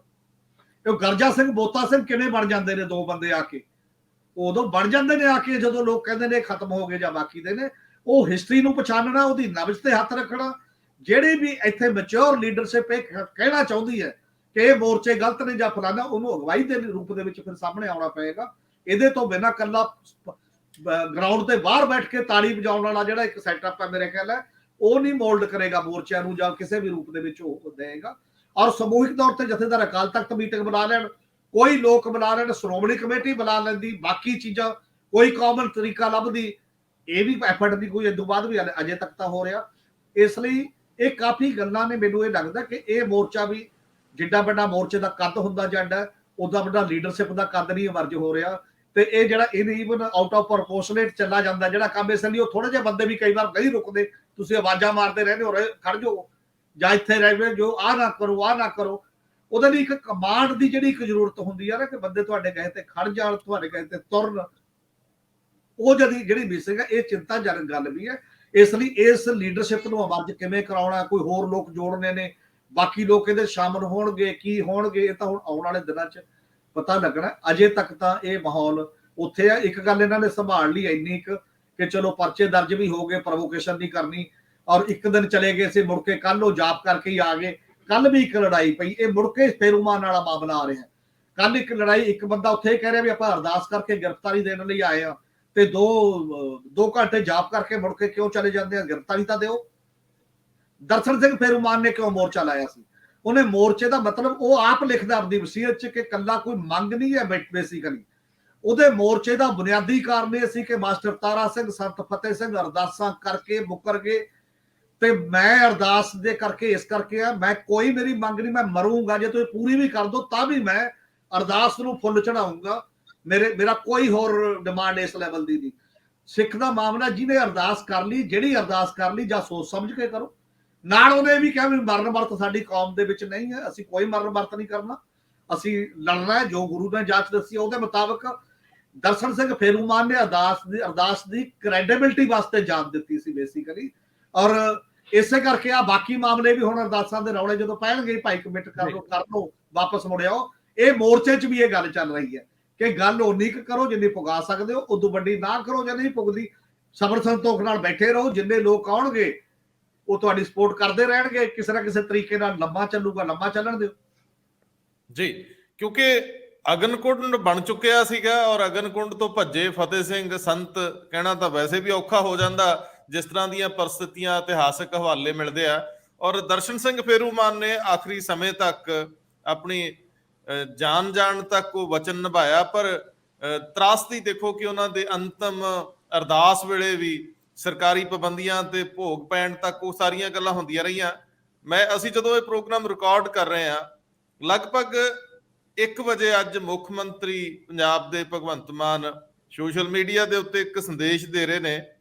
ਉਹ ਕਹਿੰਦੇ ਪੰਜਾਬ ਸਰਕਾਰ ਕੋਟਕਪੂਰਾ ਤੇ ਬਹਿਬਲ ਕਲਾਂ ਬੇਅਦਬੀ ਮਾਮਲਿਆਂ 'ਚ ਇਨਸਾਫ ਦਿਵਾਉਣ ਲਈ ਪੂਰੀ ਵਚਨਬੱਧ ਆ। ਮੈਂ ਸੰਗਤ ਨੂੰ ਅਪੀਲ ਕਰਦਾ ਹਾਂ ਕਿ ਬਹਿਬਲ ਕਲਾਂ ਵਿਖੇ ਨੈਸ਼ਨਲ ਹਾਈਵੇ ਦਾ ਜਾਮ ਖੋਲ ਦਿੱਤਾ ਜਾਵੇ ਤਾਂ ਜੋ ਲੋਕਾਂ ਨੂੰ ਪਰੇਸ਼ਾਨੀ ਨਾ ਹੋਵੇ। ਦੋਸ਼ੀਆਂ ਨੂੰ ਸਜ਼ਾ ਦਿਵਾ ਕੇ ਜਲਦੀ ਨਿਆਂ ਦੇਣਾ ਸਰਕਾਰ ਦਾ ਫਰਜ਼ ਤੇ ਜ਼ਿੰਮੇਵਾਰੀ ਆ। ਇਹ ਫਰਜ਼ ਤੇ ਜ਼ਿੰਮੇਵਾਰੀ ਡਿਲੇ ਹੁੰਦੀ ਹੈ ਜਿਉਂ-ਜਿਉਂ ਲੋਕਾਂ ਦੇ ਅੰਦਰ ਰੋਸ ਵੱਧਦਾ ਹੈ। ਸਰਦਾਰ ਜਗਤਾਰ ਸਿੰਘ ਜੀ, ਇਹ ਕਿਉਂਕਿ ਆਪਾਂ ਬਹੁਤ ਹੁਣ ਸੰਖੇਪ 'ਚ ਰਹਿਣਾ, ਜ਼ਿਆਦਾ ਸਾਡੇ ਕੋਲ ਸਮਾਂ ਨਹੀਂ ਬਚਿਆ। ਇੱਕ ਤਾਂ ਮੁੱਖ ਮੰਤਰੀ ਇਸੇ ਸਮੇਂ, ਜਿਵੇਂ ਸਰਦਾਰ ਹਮੀਰ ਸਿੰਘ ਹੋਣਾ ਗੱਲ ਕੀਤੀ ਸੀਗੀ ਕਿ ਕੋਈ ਆਉਂਦਾ ਹੀ ਨਹੀਂ ਗੱਲ ਕਰਨ, ਕੋਈ ਇਹਨਾਂ ਲੋਕਾਂ ਦੇ ਇਸ ਅੰਦੋਲਨ ਨੂੰ ਸਮਝਦਾ ਹੀ ਕੱਖ ਨਹੀਂ, ਲੋਕ ਬੈਠੇ ਸਾਲਾਂ ਬੱਧੀ ਬੈਠੇ ਰਹਿਣ, ਫਰਕ ਨਹੀਂ ਪੈਂਦਾ। ਮੁੱਖ ਮੰਤਰੀ ਦਾ ਆ ਜਿਹੜਾ ਸੱਜਰਾ ਟਵੀਟ ਹੈ। ਤੇ ਦੂਜੀ ਗੱਲ ਕਿ ਜੇਕਰ ਸੱਚਮੁੱਚ ਮੁਹਾਲੀ 'ਚ ਲੱਗਿਆ ਇਹ ਮੋਰਚਾ ਜੇਕਰ ਮੋਕਲਾ ਹੁੰਦਾ, ਵੱਡਾ ਹੁੰਦਾ, ਇਹਦੇ ਵਿੱਚ ਲੀਡਰਸ਼ਿਪ ਦੇ ਰੂਪ 'ਚ ਕੌਣ ਬੰਦੇ ਸ਼ਾਮਲ ਕੀਤੇ ਜਾਣ? ਕਿਉਂਕਿ ਭਰੋਸੇਯੋਗ ਤਾਂ ਕਿਤੇ ਵੀ ਨਹੀਂ ਬਚੀ, ਨਾ ਤਾਂ ਪੋਲੀਟੀਕਲ ਸੈਟਅਪ ਦੇ ਵਿੱਚ ਕੋਈ ਐਸੀ ਕ੍ਰਿਸ਼ਮਾਈ ਸ਼ਖਸੀਅਤ ਬਚੀ ਹੈ, ਨਾ ਧਾਰਮਿਕ ਖੇਤਰ 'ਚ ਬਚੀ ਹੈ, ਨਾ ਸਮਾਜਿਕ ਖੇਤਰ 'ਚ ਬਚੀ ਆ। ਪੰਜਾਬ ਵਿਹੂਣਾ ਹੋ ਗਿਆ ਲੀਡਰਸ਼ਿਪ ਤੋਂ। ਲੋਕ ਵੇਖਣ ਵੀ ਤੇ ਕਿਹਦੇ ਵੱਲ ਵੇਖਣ? ਅਫਸੋਸ ਫਿਰ ਉਹ ਇੱਕ ਲੀਡਰ ਤੋਂ ਬਿਨਾਂ ਹੀ ਆਪ ਮੁਹਾਰੇ ਵੀ ਹੋ ਜਾਂਦੇ ਆ, ਜਿਹਦੇ ਖਮਿਆਜੇ ਭੁਗਤਣੇ ਪਏ ਸਮੇਂ-ਸਮੇਂ। ਪਹਿਲੀ ਗੱਲ ਜਿਹੜੀ ਭਗਵੰਤ ਮਾਨ ਹੋਰਾਂ ਦੀ ਟਵੀਟ ਹੈ, ਅੰਗਰੇਜ਼ੀ 'ਚ ਕਹਾਵਤ ਹੈ, justice delayed is justice denied. 2015 ਦਾ ਮਾਮਲਾ ਹੈ ਤੇ ਹੁਣ ਤੱਕ ਇਨਸਾਫ ਨਹੀਂ ਮਿਲਿਆ, ਔਰ ਪੰਜਾਬ ਦੇ ਜਿੰਨੇ ਵੀ ਇਹੋ ਜਿਹੇ ਕੇਸ ਹੈ ਕਿਤੇ ਵੀ ਇਨਸਾਫ ਨਹੀਂ ਮਿਲਿਆ। ਸੋ ਇਹ ਦੱਸਣ ਵੀ ਇਹ ਗੜਬੜ ਕਿੱਥੇ ਹੈ। ਇੰਨੀਆਂ ਇਨਕੁਆਰੀਆਂ ਹੋ ਗਈਆਂ, ਹੁਣ ਪਿੱਛੇ ਇੱਕ ਸੈੱਟ ਨੇ ਫਿਰ ਅਨਾਉਂਸ ਕੀਤਾ ਵੀ ਸਾਨੂੰ ਆ ਕੇ ਜਿਹਨੇ ਕੋਈ ਰਿਕਾਰਡਿੰਗ ਕਰਨੀ ਹੈ ਆਪਣੀ ਕਰੋ। ਇਹ ਵਾਰ-ਵਾਰ ਕਿਉਂ ਹੋ ਰਿਹਾ? ਇਹ ਇਸ਼ੂ ਪ੍ਰੈਸੀਪਿਟੇਟ ਹੋਣਾ ਚਾਹੀਦਾ, ਹੋਰ ਜ਼ਿਆਦਾ ਲਮਕਾਇਆ ਨਹੀਂ ਜਾ ਸਕਦਾ। ਨੰਬਰ 2, ਹੁਣ ਮੈਂ ਗੱਲ ਕਰੂੰਗਾ ਮੁਹਾਲੀ ਜੋ ਕੁਝ ਹੋ ਰਿਹਾ ਹੈ। ਮੇਰੇ ਕੁਝ ਫੰਡਾਮੈਂਟਲ ਇਸ ਗੱਲ ਤੇ ਇਸ਼ੂਜ਼ ਹੈਗੇ। ਇਹ ਕੀ ਕਸ਼ਮੀਰੀ ਆਪਣੇ ਸਿਆਸੀ ਕੈਦੀਆਂ ਦੀ ਰਿਹਾਈ ਮੰਗਦੇ ਹੈ? ਉਹ ਕਹਿੰਦੇ ਲੜਾਈ ਲੜ ਰਹੇ। ਨਾਰਥ ਈਸਟ ਦੇ ਵਿੱਚ ਬੜੇ ਸਿਆਸੀ ਕੈਦੀ ਹੋਏ। ਨਾਗਾਲੈਂਡ ਨੇ ਅਲਟੀਮੇਟਲੀ ਐਗਰੀਮੈਂਟ ਕੀਤਾ, ਜਿਹਨੂੰ ਸੀਜ਼ਫਾਇਰ ਐਗਰੀਮੈਂਟ ਕਿਹਾ ਜਾਂਦਾ ਹੈ, ਉਹਦੇ 'ਚ ਰਿਲੀਜ਼ ਹੋਈ ਸੀ। ਪੰਜਾਬ ਦੀ ਕਿਸੇ ਸਟਰਗਲ ਦੀ ਕੋਈ ਇੱਕ ਸਿਰਫ ਪੰਜਾਬ ਅਕਾਰਡ ਹੋਈ ਸੀ, ਉਹਦੇ ਵਿੱਚ ਵੀ ਜਿਹੜੇ ਕੈਦੀ ਹੈਗੇ ਹੈ ਉਹਨਾਂ ਨੂੰ ਰਿਲੀਜ਼ ਕਰਨ ਦਾ ਇਸ਼ੂ ਨਹੀਂ ਸੀ ਲਿਆ ਗਿਆ। ਤੁਸੀਂ ਕਹੋ ਬਈ ਸਾਡੀ ਸਟਰਗਲ ਖਤਮ ਹੋ ਗਈ, ਇਹ ਵੀ ਫਿਰ ਅਨਾਉਂਸ ਕਰੋ ਵੀ ਸਾਡੇ ਇੰਡੀਅਨ ਸਟੇਟ ਨਾਲ ਕੋਈ ਰੌਲਾ ਨਹੀਂ। ਕਸ਼ਮੀਰ ਵਾਲੇ ਕਹਿੰਦੇ ਵੀ ਸਾਡੀ ਲੜਾਈ ਚੱਲ ਰਹੀ ਹੈ, ਉਹ ਇਸੇ ਕਰਕੇ ਰਿਹਾਈ ਨਹੀਂ ਮੰਗਦੇ। ਤੁਸੀਂ ਇੱਕ ਤਾਂ ਆਪਣੇ ਆਬਜੈਕਟ ਜਿਹੜੇ ਇਹ ਲੋਕ ਬੈਠੇ ਹੈ, ਹੁਣ ਖਾਲਿਸਤਾਨ ਦੇ ਨਾਅਰੇ ਵੀ ਲੱਗਦੇ ਆ, ਤੁਸੀਂ ਕਲੀਅਰ ਹੋ ਜਾਓ। ਜੇ ਖਾਲਿਸਤਾਨ ਦਾ ਨਾਅਰਾ ਲਾਉਣਾ ਫਿਰ ਰਿਹਾਈ ਨਾ ਮੰਗੋ, ਫਿਰ ਕਹੋ ਵੀ ਸਾਡੀ ਲੜਾਈ ਹੈ, ਫਿਰ ਗੱਲ ਹੀ ਸਾਰੀ ਬਦਲ ਜਾਂਦੀ ਹੈ। ਸੋ ਇਹ ਲੰਬੇ ਇਸ਼ੂ ਹੈ। ਇੰਨੀ ਛੇਤੀ ਮੈਂ ਇਹ ਤੇ ਗੱਲ ਨਹੀਂ ਕਰ ਸਕਦਾ ਬਹੁਤੀ। ਮੈਂ ਸਿਰਫ ਇੰਨੀ ਗੱਲ ਹੀ ਕਹੂੰਗਾ ਕਿ ਇਹਨਾਂ ਨੂੰ ਆਪਣੀ ਪੋਜੀਸ਼ਨ ਕਲੀਅਰ ਕਰਨੀ ਚਾਹੀਦੀ ਹੈ ਵੀ ਕਿਸ ਪੋਜੀਸ਼ਨ ਤੇ ਖੜੇ ਹੈ, ਤੇ ਫਿਰ ਇਹਨਾਂ ਦੀ ਰਿਹਾਈ ਦੀ ਮੰਗ ਕਰਨੀ ਚਾਹੀਦੀ। ਕਹਿ ਦਿਓ ਕਿ ਸਾਡੀ ਲੜਾਈ ਖਤਮ ਹੋ ਗਈ, ਅਸੀਂ ਰਿਹਾਈ ਚਾਹੁੰਦੇ ਹਾਂ, ਤੇ ਸਟੇਟ ਦੇ ਜਿਸ ਤਰੀਕੇ ਨਾਲ ਰਿਹਾਈ ਹੋ ਸਕਦੀ ਹੈ ਉਹ ਕਰਨ ਜੀ। ਲੇਕਿਨ ਬੇਸਿਕ ਇਸ਼ੂ ਕਲੀਅਰ ਹੋ ਜੀ। ਸਰਦਾਰ ਜਸਪਾਲ ਸਿੰਘ ਸਿੱਧੂ ਜੀ, ਉਹੀ ਸਵਾਲ ਜਿਹੜਾ ਮੈਂ ਸਰਦਾਰ ਜਗਤਾਰ ਸਿੰਘ ਜੀ ਵੱਲ ਲੈ ਕੇ ਗਿਆ ਉਹੀ ਖੜਾ ਕਿ ਜੇ ਪੰਜਾਬ ਦੇ ਵਿੱਚੋਂ ਟਾਰਚ ਲੈ ਕੇ ਲੀਡਰਸ਼ਿਪ ਭਾਲਣੀ ਹੋਵੇ, ਕੋਈ ਖਾਸ ਵਿਅਕਤੀ ਵਿਸ਼ੇਸ਼ ਜ਼ਿਕਰ ਕਰੋ ਤਾਂ ਕਿ ਜੇ ਮੇਰੇ ਵਰਗੇ ਥੋੜ ਮੱਤੀਏ ਨੂੰ ਜਾਂ ਆਮ ਬੰਦੇ ਨੂੰ ਨਾ ਪਤਾ ਹੋਵੇ ਜਿਹੜਾ ਆਪਣਾ ਰੋਜੀ ਰੋਟੀ ਦੇ ਵਿੱਚ ਰੁੱਝਿਆ ਤੇ ਉਹ ਸਮਝ ਸਕੇ ਕਿ ਪੰਜਾਬ ਦੇ ਵਿੱਚ ਲੀਡਰ ਬਚਿਆ। ਲੀਡਰਸ਼ਿਪ ਅਗਵਾਈ, ਚਲੋ ਮੰਨ ਲਓ ਕੋਈ ਬਹੁਤ ਵੱਡਾ ਮੋਰਚਾ ਵੀ ਹੋ ਜੇ, ਬਹੁਤ ਵੱਡਾ ਅੰਦੋਲਨ ਹੋ ਜੇ, ਕੋਈ ਬਹੁਤ ਵੱਡੀ ਸਿਆਸੀ ਮੂਵਮੈਂਟ ਬਣ ਜੇ, ਕਿਸੇ ਨੂੰ ਆਵਾਜ਼ ਮਾਰ ਕੇ ਕਹਿਣਾ ਹੋਵੇ ਕਿ ਇਹ ਬੰਦਾ ਤਿਆਗ ਵਾਲਾ ਵਾ, ਇਹ ਬੰਦਾ ਅਖਲਾਕ ਵਾਲਾ ਹੈ, ਆਏ ਸਾਡੇ ਨਾਲ ਤੇ ਆ ਜੇ, ਇਹ ਸਾਡੀ ਅਗਵਾਈ ਕਰੇ, ਕੌਣ ਹੋ ਸਕਦਾ? ਨਾਂ ਲੈਣਾ ਕਿਸੇ ਦਾ ਮੁਸ਼ਕਲ ਹੈ ਵੀ ਕੌਣ ਬਣ ਸਕਦਾ। ਸਵਾਲ ਇਹ ਹੋ ਗਿਆ ਵੀ ਸਾਡੇ ਇੱਕ ਰੂਲਿੰਗ ਐਲੀਟ ਬਣ ਗਈ। ਡੈਮੋਕ੍ਰੇਸੀ ਦੀ ਇੱਕ ਇਹ ਬਹੁਤ ਵੱਡੀ ਸਮੱਸਿਆ ਹੈ ਵੀ ਉਹ ਮੈਜੋਰਿਟੀ ਤੇ ਮਿਨੋਰਿਟੀ ਦੋ ਖੇਮੇ ਤਿਆਰ ਕਰਦੀ ਹੈ। ਤੀਸਰੀ ਉਹ ਰੂਲਿੰਗ ਐਲੀਟ ਤਿਆਰ ਕਰਦੀ ਹੈ ਜਿਹੜੀ ਸਾਡੇ ਪੂਰੇ ਤਰੀਕੇ ਨਾਲ ਹੋ ਚੁੱਕੀ ਹੈ, ਸਾਰੀਆਂ ਸਟੇਟਾਂ 'ਚ ਹੋ ਚੁੱਕੀ ਹੈ, ਸਾਡੇ ਵੀ ਹੋ ਚੁੱਕੀ ਹੈ। ਉਹਨਾਂ ਨੇ ਲੋਕਾਂ ਦੇ ਮਸਲੇ ਨਹੀਂ ਚੁੱਕਣੇ ਹੁੰਦੇ, ਉਹਨਾਂ ਨੇ ਇਲੈਕਸ਼ਨ ਜਿੱਤਣ ਲਈ ਬੰਦੋਬਸਤ ਕਰਨਾ ਹੁੰਦਾ। ਕੁਝ ਬੰਦਿਆਂ ਦਾ ਕੱਦ ਛੋਟਾ ਹੁੰਦਾ, ਉਹਨਾਂ ਦਾ ਕੱਦ ਵੱਡਾ ਕਰਨਾ ਹੁੰਦਾ, ਕਿਸੇ ਦੂਜੀ ਪਾਰਟੀ ਨੂੰ ਸੁੱਟਣਾ ਹੁੰਦਾ ਨੀਚੇ। ਅਕਾਲੀ ਦਲ ਹੋਰ ਵੀ ਨਾ ਖੜਾ ਹੋ ਸਕੇ, ਉਹਦੇ ਬਰਾਬਰ ਕੋਈ ਹੋਰ ਸਿੱਖ ਲੀਡਰਸ਼ਿਪ ਉਭਾਰ ਦਿਓ। ਇਹ ਵੀ ਇਹੋ ਜਿਹੇ ਏਜੰਡੇ ਵੀ ਹੁੰਦੇ ਆ ਕਈ ਥਾਵਾਂ ਤੇ, ਗੁਪਤ ਏਜੰਡੇ ਸਾਰੇ ਹੈਗੇ ਆ। ਇਹ ਜਾਣਬੁੱਝ ਕੇ ਜਾਂ ਸਿੱਖਾਂ 'ਚ ਉਸ ਕਿਸਮ ਦਾ ਗਰਮ ਮਾਹੌਲ ਬਣਾਈ ਰੱਖੋ। ਇਹ ਕਈ ਕਿਸਮ ਦੇ ਏਜੰਡੇ ਆ, ਕਿਹੜੇ ਏਜੰਡਿਆਂ ਤੇ ਕੰਮ ਹੋ ਰਿਹਾ, ਕਿਵੇਂ ਹੋ ਰਿਹਾ, ਪਰ ਜਿਹੜਾ ਇੱਥੇ ਹੋ ਰਿਹਾ ਸਡਨਲੀ ਮੋਰਚਾ ਲੱਗ ਜਾਣਾ 30-31 ਦਿਨ ਪਹਿਲਾਂ, ਉਹਦਾ ਕੋਈ ਵੀ ਲੋਕਾਂ ਵਿੱਚ ਬਹੁਤਾ ਮੰਥਨ ਨਾ ਹੋਣਾ, ਲੰਬਾ ਸਮਾਂ ਲੈ ਕੇ ਨਾ ਜਾਣਾ। ਤੇ ਇਸ ਤਰ੍ਹਾਂ ਦੇ ਜਿਹੜੇ ਮੋਰਚੇ ਆ ਬੰਦੀ ਸਿੰਘਾਂ ਨੂੰ ਛਡਾਉਣ ਦੇ, ਉਹ 12-13 ਤੋਂ ਗੁਰਬਖਸ਼ ਸਿੰਘ ਤੋਂ ਲੈ ਕੇ ਸੂਰ ਸਿੰਘ ਤੋਂ ਲੈ ਕੇ ਸਾਰੇ ਚੱਲਦੇ ਰਹਿਣ ਤੇ ਫਿਰ ਉਹਨਾਂ ਨੂੰ ਨਵੀਂ ਸ਼ੇਪ ਦਿੱਤੀ ਜਾਵੇ। ਜਿਹੜੀ ਜ਼ਿਆਦਾ ਸ਼ੇਪ ਹੈ ਉਹ ਦਿੱਲੀ ਦੇ ਕਿਸਾਨ ਮੋਰਚੇ ਦੀ ਨਕਲ ਦੇ ਲੈਵਲ ਤੇ ਨਵਾਂ ਤੌਰ ਤਰੀਕਾ ਕਰ ਲਿਆ ਜਾਏ, ਜਿਹਦੇ 'ਚ ਥੋੜਾ ਜਿਹਾ ਉਹਨਾਂ ਲਈ ਵੀ ਜਿਹੜੇ ਕਿਸਾਨ ਲੀਡਰ ਉਹਨਾਂ ਲਈ ਵੀ ਕੋਈ ਖਾਸ ਪ੍ਰੋਬਲਮ ਖੜੀ ਕੀਤੀ ਜਾਵੇ। ਇਸ ਕਿਸਮ ਦੇ ਕਈ ਇਹਦੇ ਪਿੱਛੇ ਫੋਕਸ ਹੁੰਦੇ ਆ। ਸਾਰਾ ਕਲੀਅਰਲੀ ਅਸੀਂ ਨਹੀਂ ਕਹਿ ਸਕਦੇ, ਪਰ ਇੱਕ ਗੱਲ ਅਸੀਂ ਕਲੀਅਰਲੀ ਕਹਿ ਸਕਦੇ ਹਾਂ, ਸਾਡੀਆਂ ਰੂਲਿੰਗ ਮੇਨ ਸਟ੍ਰੀਮ ਪਾਰਟੀਆਂ ਦੀ ਰੂਲਿੰਗ ਐਲੀਟ ਬਣ ਗਈ ਹੈ ਜਿਹੜੀ ਸਿਕਿਉਰਿਟੀ ਜ਼ੋਨ ਦੇ ਵਿੱਚ ਹੀ ਰਹਿੰਦੀ ਹੈ ਤੇ ਸਿਕਿਉਰਿਟੀ ਦੇ ਸਾਰੇ ਲੋੜ ਪੈਣ ਤੇ ਉਹ ਲੋਕਾਂ ਦੀ ਲਿਪ ਸਿੰਪਥੀ ਵਾਲੇ ਥੋੜੇ ਜਿਹੇ ਨਾਅਰੇ ਲਾ ਦਿੰਦੀ ਹੈ ਜਾਂ ਸਟੇਟਮੈਂਟਾਂ ਦੇ ਦਿੰਦੀ ਹੈ, ਪਾਰਲੀਮੈਂਟ 'ਚੋਂ ਦੇ ਜਾਂ ਬਾਹਰ ਦੇ ਤੇ ਉਹਨਾਂ ਦਾ ਮਤਲਬ ਕੋਈ ਨਹੀਂ ਹੁੰਦਾ ਕਿ ਅਸੀਂ ਉਹਨਾਂ ਉੱਤੇ ਕੋਈ ਪਹਿਰਾ ਦੇਣਾ ਜਾਂ ਉਹਨਾਂ ਲਈ ਲੜਨਾ। ਇਹ ਜਿੰਨਾ ਚਿਰ ਇਹ ਰੂਲਿੰਗ ਐਲੀਟ ਨਹੀਂ ਸੀ ਬਣੀ ਸਾਡੇ ਪੱਕੇ ਤਰੀਕੇ ਨਾਲ 40-50 ਸਾਲ ਪਹਿਲਾਂ, ਉਹਨਾਂ ਚਿਰ ਲੋਕ ਲੜੇ ਆ, ਲੜਦੇ ਰਹੇ। ਨਹੀਂ ਹੁਣ ਨਹੀਂ ਲੜਦੇ ਤੇ ਨਾ ਇਹਨਾਂ 'ਚ ਲੜਨ ਦੀ ਕਿਸੇ ruling party main stream party ਵਿੱਚ ਸਮਰੱਥਾ ਹੈ।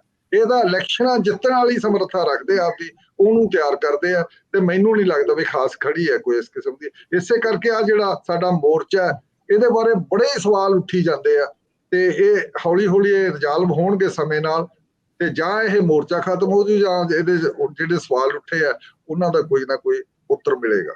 ਇਸ ਤੋਂ ਪਹਿਲਾਂ ਬਲਬੀਰ ਸਿੰਘ ਰਾਜੇਵਾਲ, ਭਾਰਤੀ ਕਿਸਾਨ ਯੂਨੀਅਨ ਦੇ ਆਗੂ ਰਾਜੇਵਾਲ ਦੇ, ਉਹਨਾਂ ਨੇ ਚੰਡੀਗੜ੍ਹ ਦੇ ਵਿੱਚ ਪਾਣੀਆਂ ਨੂੰ ਲੈ ਕੇ ਤੇ ਹੋਰ ਮਸਲਿਆਂ ਨੂੰ ਲੈ ਕੇ ਮੋਰਚਾ ਲਾਉਣਾ ਸੀ ਔਰ ਉਹ ਪਲੈਨਿੰਗ ਕਰ ਰਹੇ ਸੀ, ਕਈ ਮਹੀਨਿਆਂ ਤੋਂ ਸੈਮੀਨਾਰ ਕਰ ਰਹੇ ਸੀ। ਇੱਕ ਤਰੀਕਾ ਹੁੰਦਾ ਹੈ, ਮੈਨੂੰ ਲੱਗਦਾ ਉਹ ਤਰੀਕਾ ਕਾਫੀ ਬਿਹਤਰ ਸੀਗਾ ਔਰ ਸਾਰੇ ਖਿੱਤਿਆਂ 'ਚ ਉਹਨਾਂ ਕਾਨਫਰੰਸਿਸ ਵੀ ਕੀਤੀਆਂ ਤੇ ਉਦੋਂ ਤੱਕ ਇਹ ਮੋਰਚਾ ਅਚਨਚੇਤ ਵਿੱਚ ਆ ਜਾਂਦਾ। ਸਰਦਾਰ ਹਮੀਰ ਸਿੰਘ ਨੇ ਲਗਭਗ 15-20 ਦਿਨ ਪਹਿਲਾਂ ਇਹਦੇ ਬਾਰੇ ਕਨਸੋ ਦੇਣੀ ਸ਼ੁਰੂ ਕਰ ਦਿੱਤੀ ਸੀ ਕਿ ਆਲੇ ਦੁਆਲੇ 'ਚ ਇਸ ਤਰ੍ਹਾਂ ਦੀਆਂ ਗੱਲਾਂ ਹੋ ਰਹੀਆਂ ਔਰ ਇੱਕ ਮੋਰਚਾ ਲੱਗ ਸਕਦਾ, ਤੇ ਉਦੋਂ ਤੱਕ ਬਲਬੀਰ ਸਿੰਘ ਰਾਜੇਵਾਲ ਤੇ ਉਹਨਾਂ ਨਾਲ ਜੁੜੀਆਂ 4 ਹੋਰ 5 ਜਥੇਬੰਦੀਆਂ ਕਿਸਾਨਾਂ ਦੀਆਂ, ਉਹ ਸਾਰੀਆਂ ਤਿਆਰੀ ਕਰ ਰਹੀਆਂ ਸੀ। ਸੋ ਸਵਾਲ ਤਾਂ ਉੱਠਣੇ ਬੜੇ ਲਾਜ਼ਮ ਨੇ ਕਿ ਆਖਰ ਇਹ ਕਿਹੜੀਆਂ ਪਰਿਸਥਿਤੀਆਂ ਨੇ ਤੇ ਇਹਨਾਂ ਨੂੰ ਕਿਵੇਂ ਐਡਰੈਸ ਕੀਤਾ ਜਾਊਗਾ।